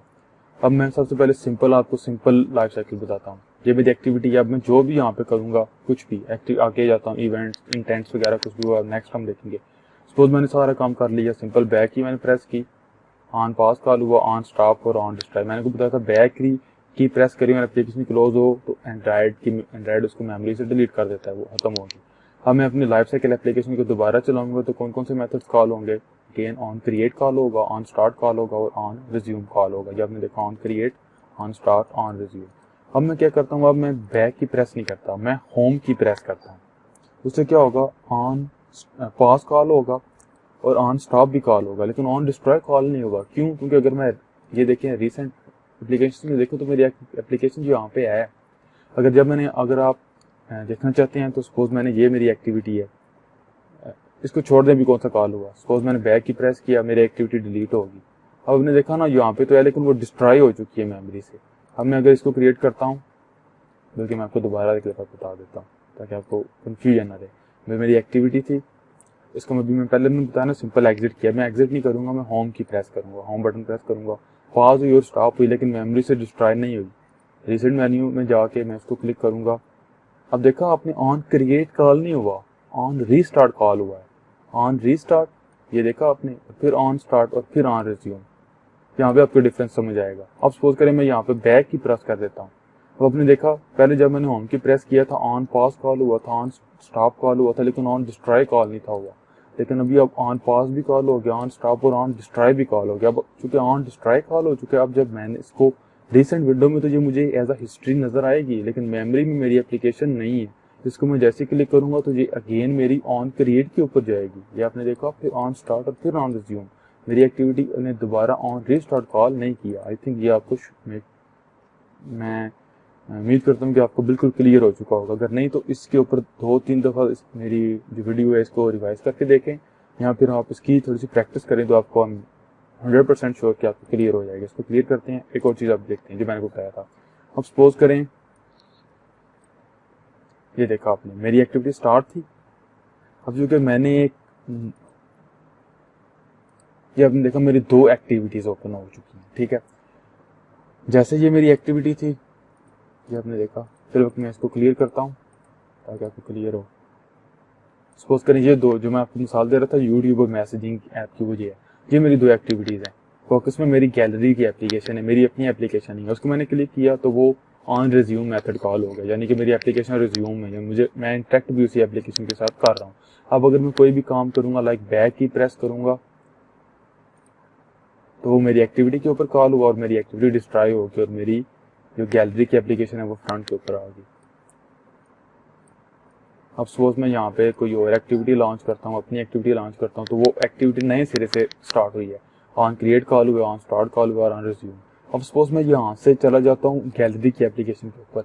आपने देखा ऑन पॉज कॉल हुआ। क्यों? मैंने आपको बताया था अभी मेरी एप्लीकेशन मुझे विजिबल है, लेकिन मैं इंटरेक्ट उसके साथ नहीं, अपनी गैलरी की एप्लीकेशन के साथ कर रहा हूँ। अब अगर मैं बैक की प्रेस करूंगा तो मेरी गैलरी की एप्लीकेशन एग्जिट होगी। मेरी एप्लीकेशन चूंकि उसने ओरिएंटेशन चेंज की है, इसके ऊपर भी नेक्स्ट वीडियो में डिटेल में बात करेंगे। अभी सिंपल इतना याद रखते हैं, अब जैसे हमारी एप्लीकेशन ओरिएंटेशन चेंज करती है या साइज चेंज होता है तो वो डिस्ट्रॉय होकर नए सिरे से रिक्रिएट होती है, ठीक है। इसलिए मेरी एक्टिविटी पास थी, फिर स्टॉप हुई, फिर डिस्ट्रॉय हुई, फिर क्रिएट, फिर स्टार्ट, फिर रिज्यूम इसके ऊपर हुआ। तो एक फिर मैं आपको बता देता हूँ, ये मेरी गैलरी की एप्लीकेशन है। इन मेथड्स को छोड़ दें, क्योंकि अभी आप जो लास्ट जो मैं रिसेंट एप्लीकेशन दो एप्लीकेशन एक स्क्रीन के ऊपर चला रहा हूँ, इससे आप थोड़े से कंफ्यूज हो रहे होंगे। इसको छोड़ देंगे। सिंपल ये देखें, अभी आपने देखा मैंने क्लिक किया इसके ऊपर तो मेरी एक्टिविटी रिज्यूम होगी। इसके ऊपर क्लिक किया तो मेरी एक्टिविटी पॉज होगी, फिर क्लिक किया रिज्यूम, फिर क्लिक किया पॉज। तो गेन एक्टिविटी है, इसके ऊपर मैं होम की प्रेस करता हूँ, मेरा ऑन रिज्यूम कॉल हुआ, ऑन पॉज कॉल हो गया। मैं नीचे जाऊँगा तो जिस विंडो में जाके इसको ख़त्म करते हैं। क्लियर ऑल, एक ही एक्टिविटी है मेरी, ऑन पॉज ऑन रिज्यूम। इसके ऊपर अगर मैं बैक की प्रेस कर देता हूँ तो वो मेरी एक्टिविटी पॉज, स्टॉप और डिस्ट्रॉय हो चुकी है, ठीक है। तो ये था गाइस हमारी एक्टिविटी का लाइफ साइकिल। मुझे उम्मीद है कि मैंने बहुत डिटेल में और बहुत बेसिक और बहुत जो कह लें कि आसानी से आपको समझाने की कोशिश की है। मुझे उम्मीद है इंशाल्लाह आपको समझ आ चुकी होगी। एंड्रॉयड डेवलपमेंट के अंदर इवेंट हैंडलिंग के बारे में, इवेंट लिस्टिंग के बारे में हम देखेंगे। तो सबसे पहले हम देखते हैं कि एक इवेंट क्या होता है और ये किस तरीके से जनरेट होता है, या हमारी एप्लीकेशन में इवेंट बेसिकली किस चीज़ को कहते हैं। तो सबसे पहले ये चीज़ है कि किसी भी प्रोग्रामिंग लैंग्वेज के अंदर या एप्लीकेशन डेवलपमेंट के अंदर, चाहे वो वेब के लिए हो या वो डेस्कटॉप के लिए हो, कंप्यूटर एप्लीकेशन हो या मोबाइल एप्लीकेशन हो, इवेंट कोई भी किसी भी किस्म के एक्शन को कहते हैं। जब यूज़र एप्लीकेशन के साथ इंटरेक्ट कर रहा होता है, वो मोबाइल एप्लीकेशन है या डेस्कटॉप है या वेबसाइट है, कुछ भी है, तो यूज़र जब उसके साथ इंटरेक्ट करता है तो यूज़र इंटरेक्शन के दौरान कोई ना कोई एक्शन करेगा। लाइक अगर मोबाइल एप्लीकेशन है तो क्लिक करेगा या ड्रैग करेगा, टाइप करेगा। अगर डेस्कटॉप एप्लीकेशन है तो उस पर माउस के थ्रू क्लिक करेगा। वेबसाइट है तो माउस के थ्रू नेविगेट करेगा, किसी बटन के ऊपर क्लिक करेगा। मैसेज को रिप्लाई करना है तो टेक्स्ट बॉक्स में एंटर करके चैट बॉक्स पर रिप्लाई करेगा। तो जब भी यूज़र एप्लीकेशन से इंटरेक्ट करता है और कोई ना कोई एक्शन परफॉर्म करता है तो वो बेसिकली एक इवेंट जनरेट होता है उससे। तो अभी हम जो कि स्पेसिफिक एंड्रॉयड के रिलेटेड बात कर रहे हैं, तो उस वक्त देखते हैं कि जब हमारा यूज़र जो है वो एप्लीकेशन के साथ इंटरेक्ट करता है तो उस वक्त जो है वो एक इवेंट क्रिएट होता है। ये देखें, जैसे हमारा जो यूज़र है वो क्लिक करेगा तो वो बेसिकली इवेंट क्रिएट होगा। ये तो क्लिक इवेंट हो गया जब वो क्लिक करेगा। इसके अलावा हमारे पास लॉन्ग क्लिक है, ये यूज़र थोड़ी ज़्यादा देर के लिए क्लिक करता है, ड्रैग है या की इवेंट है। जैसे ही यूज़र जो है वो स्क्रीन के ऊपर किसी बटन को क्लिक करेगा तो वो जो एंड्रॉयड ऑपरेटिंग सिस्टम है उसको ये पता चल जाएगा कि ये जो इवेंट है ये जनरेट हुआ है। जैसे ही आप कोई ना कोई यूज़र एक्शन करेगा, लाइक एक बटन के ऊपर क्लिक करेगा, तो ऑपरेटिंग सिस्टम को मैसेज आएगा कि एक इवेंट जनरेट हुआ है। और वो साथ ही बिहाइंड द सीन क्या हो रहा है कि जैसे ही क्लिक करेगा यूज़र एंड्रॉयड जो ऑपरेटिंग सिस्टम है वो बेसिकली देखेगा किस व्यू ने यानी कि किस कंट्रोल ने जो इवेंट है वो जनरेट किया और कौन सी जगह के ऊपर जो है वो जनरेट किया। अब ये तो हो गया कि सिंपल ये देखना कि इवेंट जनरेट हुआ है। नेक्स्ट ये कि हम किस तरीके से उस इवेंट को डिटेक्ट करके उसको हैंडल करते हैं। उसके लिए जो है हमारे पास लिसनर्स होते हैं। लिसनर बेसिकली एक स्पेशल टाइप का फंक्शन होता है डेवलपमेंट के अंदर, एक स्पेशल टाइप का फंक्शन होता है जिसका काम ये होता है कि जिसको हम किसी भी कंट्रोल या व्यू के साथ बाउंड करवा देते हैं और वो एप्लीकेशन जब से स्टार्ट होती है और जब तक खत्म होती है वो बेसिकली एक्टिव रहता है और वो लिसन करता रहता है किसी स्पेसिफिक एक्शन के लिए। फॉर एग्जाम्पल अगर ये लिसनर है, इसको मैंने बाउंड करवा दिया किसी बटन के क्लिक के साथ, तो ये जितनी देर के लिए एप्लीकेशन वो चलती रहेगी, एक्टिविटी हमारी जो है वो रिज्यूम स्टेट में रहेगी या एक्टिव स्टेट में रहेगी, विजिबल रहेगी और इंटरेक्टिव यूजर के साथ इंटरेक्ट कर रहा है। तो वो जो हमारा लिसनर है, ये जो मेरा लिसनर है, ये बेसिकली लिसन करता रहेगा, वेट करता रहेगा कि कब उस बटन के ऊपर क्लिक हो। जैसे उस बटन के ऊपर क्लिक होगी ये लिसनर उसको डिटेक्ट करके जो भी एक्शन मैंने इसको दिया होगा वो एक्शन परफॉर्म कर देगा। तो ये सिंपल मैकेनिज्म है किस तरीके से हम हैंडलिंग करते हैं। आगे ये है कि हमारे पास एक ऑन क्लिक लिसनर होता है। जैसे ही हमारे पास ऑन क्लिक लिसनर के अंदर एक मेथड होता है ऑन क्लिक, यानी कि जैसे ही हम देखते हैं कि ऑन क्लिक लिसनर, हमारे लिसनर ने जैसे ही डिटेक्ट किया कि एक इवेंट जनरेट हुआ है क्लिक टाइप का, तो ये वाला जो ऑन क्लिक मेथड है इसको कॉल करे और उस मेथड को कॉल करके जितने भी उसके अंदर फंक्शनैलिटी है उनको वो यूज करे। हमने ऑन क्लिक लिसनर जो हमारा कोई भी एक लिसनर होता है, हमारे पास मल्टीपल टाइप्स के लिसनर होते हैं, लाइक क्लिक लिसनर है, लॉन्ग क्लिक लिसनर है, फोकस क्लोज या फोकस गार्ड लिसनर्स होते हैं हमारे पास, इसके अलावा की चेंज लिसनर्स होते हैं हमारे पास, लॉन्ग प्रेस लिसनर्स होते हैं एक्सेट्रा। हमने जितने भी लिसनर्स होते हैं हर लिसनर को हमने किसी न किसी व्यू के साथ बाउंड करवाना होता है ताकि वो सिर्फ उसी व्यू को लिसन करे। फॉर एग्जाम्पल अगर मेरे पास ये लिसनर है ऑन क्लिक लिसनर, तो मैं इसको किसी एक बटन के साथ जो है वो मेरा व्यू जो है वो बटन है उसके साथ मैं जब इसको बाउंड करवा दूंगा तो ये क्या करेगा, सिर्फ उसी बटन को लिसन करता रहेगा। जैसे ही वो बटन कोई ना कोई इवेंट जनरेट करेगा तो ये लिसनर उसको कैच करके लिसन करके ऑन क्लिक मेथड के अंदर जितने भी मैंने इसको फंक्शनैलिटी दी होगी वो उसको परफॉर्म कर देगा। तो इसके बेसिकली 2-3 तरीके हैं, उनको हम अभी देख लेते हैं किस तरीके से हम उनको हैंडल करते हैं अपने एंड्रॉयड डेवलपमेंट के अंदर। तो ये सबसे पहले मेरे पास ये ब्लैंक प्रोजेक्ट मेरा ओपन है, सिंपल एक एम्प्टी एक्टिविटी है, कंस्ट्रेंट लेआउट है, इसके अंदर कुछ भी नहीं है। तो मैं एक बटन लगा देता हूँ इधर मिडल में और सिंपल इसको कंस्ट्रेंट दे देता हूँ।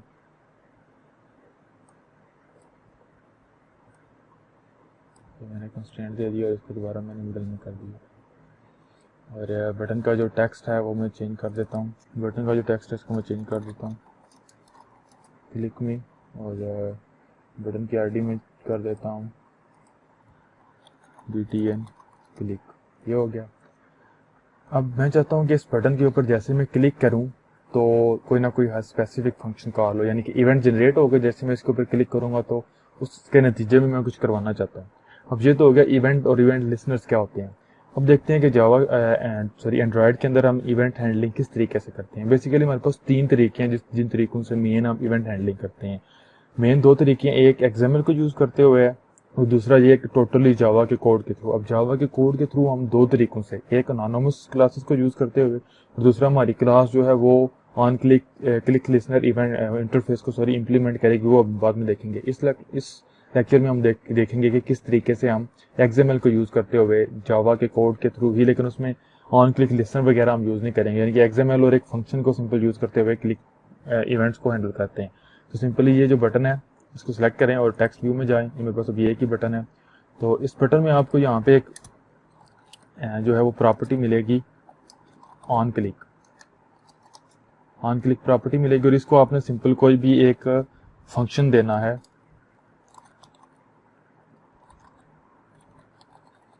ये सपोज मैंने इसको क्या दिया BTN क्लिक लिसनर। तो ये बेसिकली एक फंक्शन का नाम है जो जैसे ही कॉल हो बटन के ऊपर क्लिक होगी कि यूजर इसके ऊपर क्लिक करेगा तो ये फंक्शन कॉल हो जाएगा। ये फंक्शन मुझे इसी एक्टिविटी की जावा फाइल के अंदर मुझे लेआउट की जावा फाइल के अंदर मुझे डिक्लेयर करना है, डिफाइन करना है। तो मैं वहाँ पे चला जाता हूँ। अभी आपने देखा मेरे पास सिंपल ब्लैंक एक्टिविटी थी, क्रिएट मेथड है, ऑन क्रिएट मेथड है, बाकी कुछ नहीं। यहाँ पे मैं सिंपल ये भी कर सकता हूँ कि BTN और इधर मैं व्यू ले लूँगा, ये किया। और इसका एक आसान तरीका ये पब्लिक था, इसका आसान तरीका शॉर्टकट ये है कि यहाँ पे आपने ये मेरे पास फंक्शन है, ऑल्ट इंटर करेंगे तो वो खुद ही आपको कह देगा कि क्रिएट BTN क्लिक लिसनर, कोई भी आपका जो वो मेथड है उसके ऊपर क्लिक करें तो आपने देखा उसने खुद बहुत ही वो मेथड क्रिएट कर दिया। तो मेरे मेथड में यहाँ पे मिस्टेक थी, आई छोटा लिखना था, मैंने बड़ा लिख दिया, इसको कैंसिल करते हैं। तो ये बेसिकली मेथड क्रिएट हो गया, जो जब मैं इस बटन के ऊपर क्लिक करूंगा तो वो क्रिएट जो एग्जीक्यूट होगा। मैं इस वक्त सिंपल जो है इसके अंदर एक टोस्ट शो करवाऊंगा, और सबसे पहले दिस हो गया और इसके अंदर टोस्ट, और बाकी इसकी लेंथ शार्ट और शो वो हो गया। अब एक चीज सिर्फ देख लें कि ये व्यू ऑब्जेक्ट इसको एज पैरामीटर आ रहा है। ये मैंने आपको पहले भी जब मैंने आपको स्लाइड शो दिखाई है कि व्यू क्या होता है। बेसिकली अगर हम इस चीज को दोबारा देखें तो बिहाइंड द सीन क्या हो रहा है कि जैसी क्लिक होगी तो लिसनर जो है वो किसी न किसी व्यू के साथ बाउंड होगा। तो जिस व्यू ने इवेंट जनरेट करना है, एंड्रॉयड का जो ऑपरेटिंग सिस्टम है, एंड्रॉयड जो है वो देखेगा, सबसे पहले डिटेक्ट करेगा कि किस व्यू ने इवेंट जनरेट किया है। जिस व्यू ने इवेंट जनरेट किया है वो उस व्यू के साथ जो लिसनर बाउंड है उसको वो बताएगा कि जी आप जिस लिसनर के जिस व्यू के साथ आप बाउंड है उसने एक इवेंट जनरेट किया है, उसको वो पास करवा देगा। लाइक क्या होगा, जैसे मैंने बटन के ऊपर क्लिक किया, ऑपरेटिंग सिस्टम एंड्रॉयड डिटेक्ट करेगा कि एक इस व्यू ने, इस बटन ने एक इवेंट जनरेट किया है। उस व्यू को वो as a parameter BTN click listener, जो बेसिकली हमारे बटन को लिसन कर रहा था, उसको पैरामीटर के तौर पे बता दिया कि ये एक ऑब्जेक्ट है, ये एक व्यू है जिसने इवेंट जनरेट किया है जिसको आप लिसन कर रहे हैं। तो वो एज अ पैरामीटर यहाँ पे आ जाएगा। तो अब सपोज मैं अगर देखना चाहता हूँ कि क्या वो मेरे बटन है, तो मैं अगर देखूँ कि बटन का टेक्स्ट मेरे पास क्या है, क्लिक मी। तो अब अगर मैं ये चाहता हूँ कि सपोज मेरे पास एक व्यू बेसिकली एक बटन है, तो सिंपल मैं क्या कर लेता हूँ, व्यू, तो मुझे कास्ट करना पड़ेगा बटन के अंदर क्योंकि मेरा व्यू एक बटन है। तो सिंपल मैं इसकी जगह gate text dot to string, तो जो मेरे बटन का टेक्स्ट था जो कि बेसिकली क्लिक मी था वो मुझे शो होगा। इसको रन करके देख लेते हैं अभी।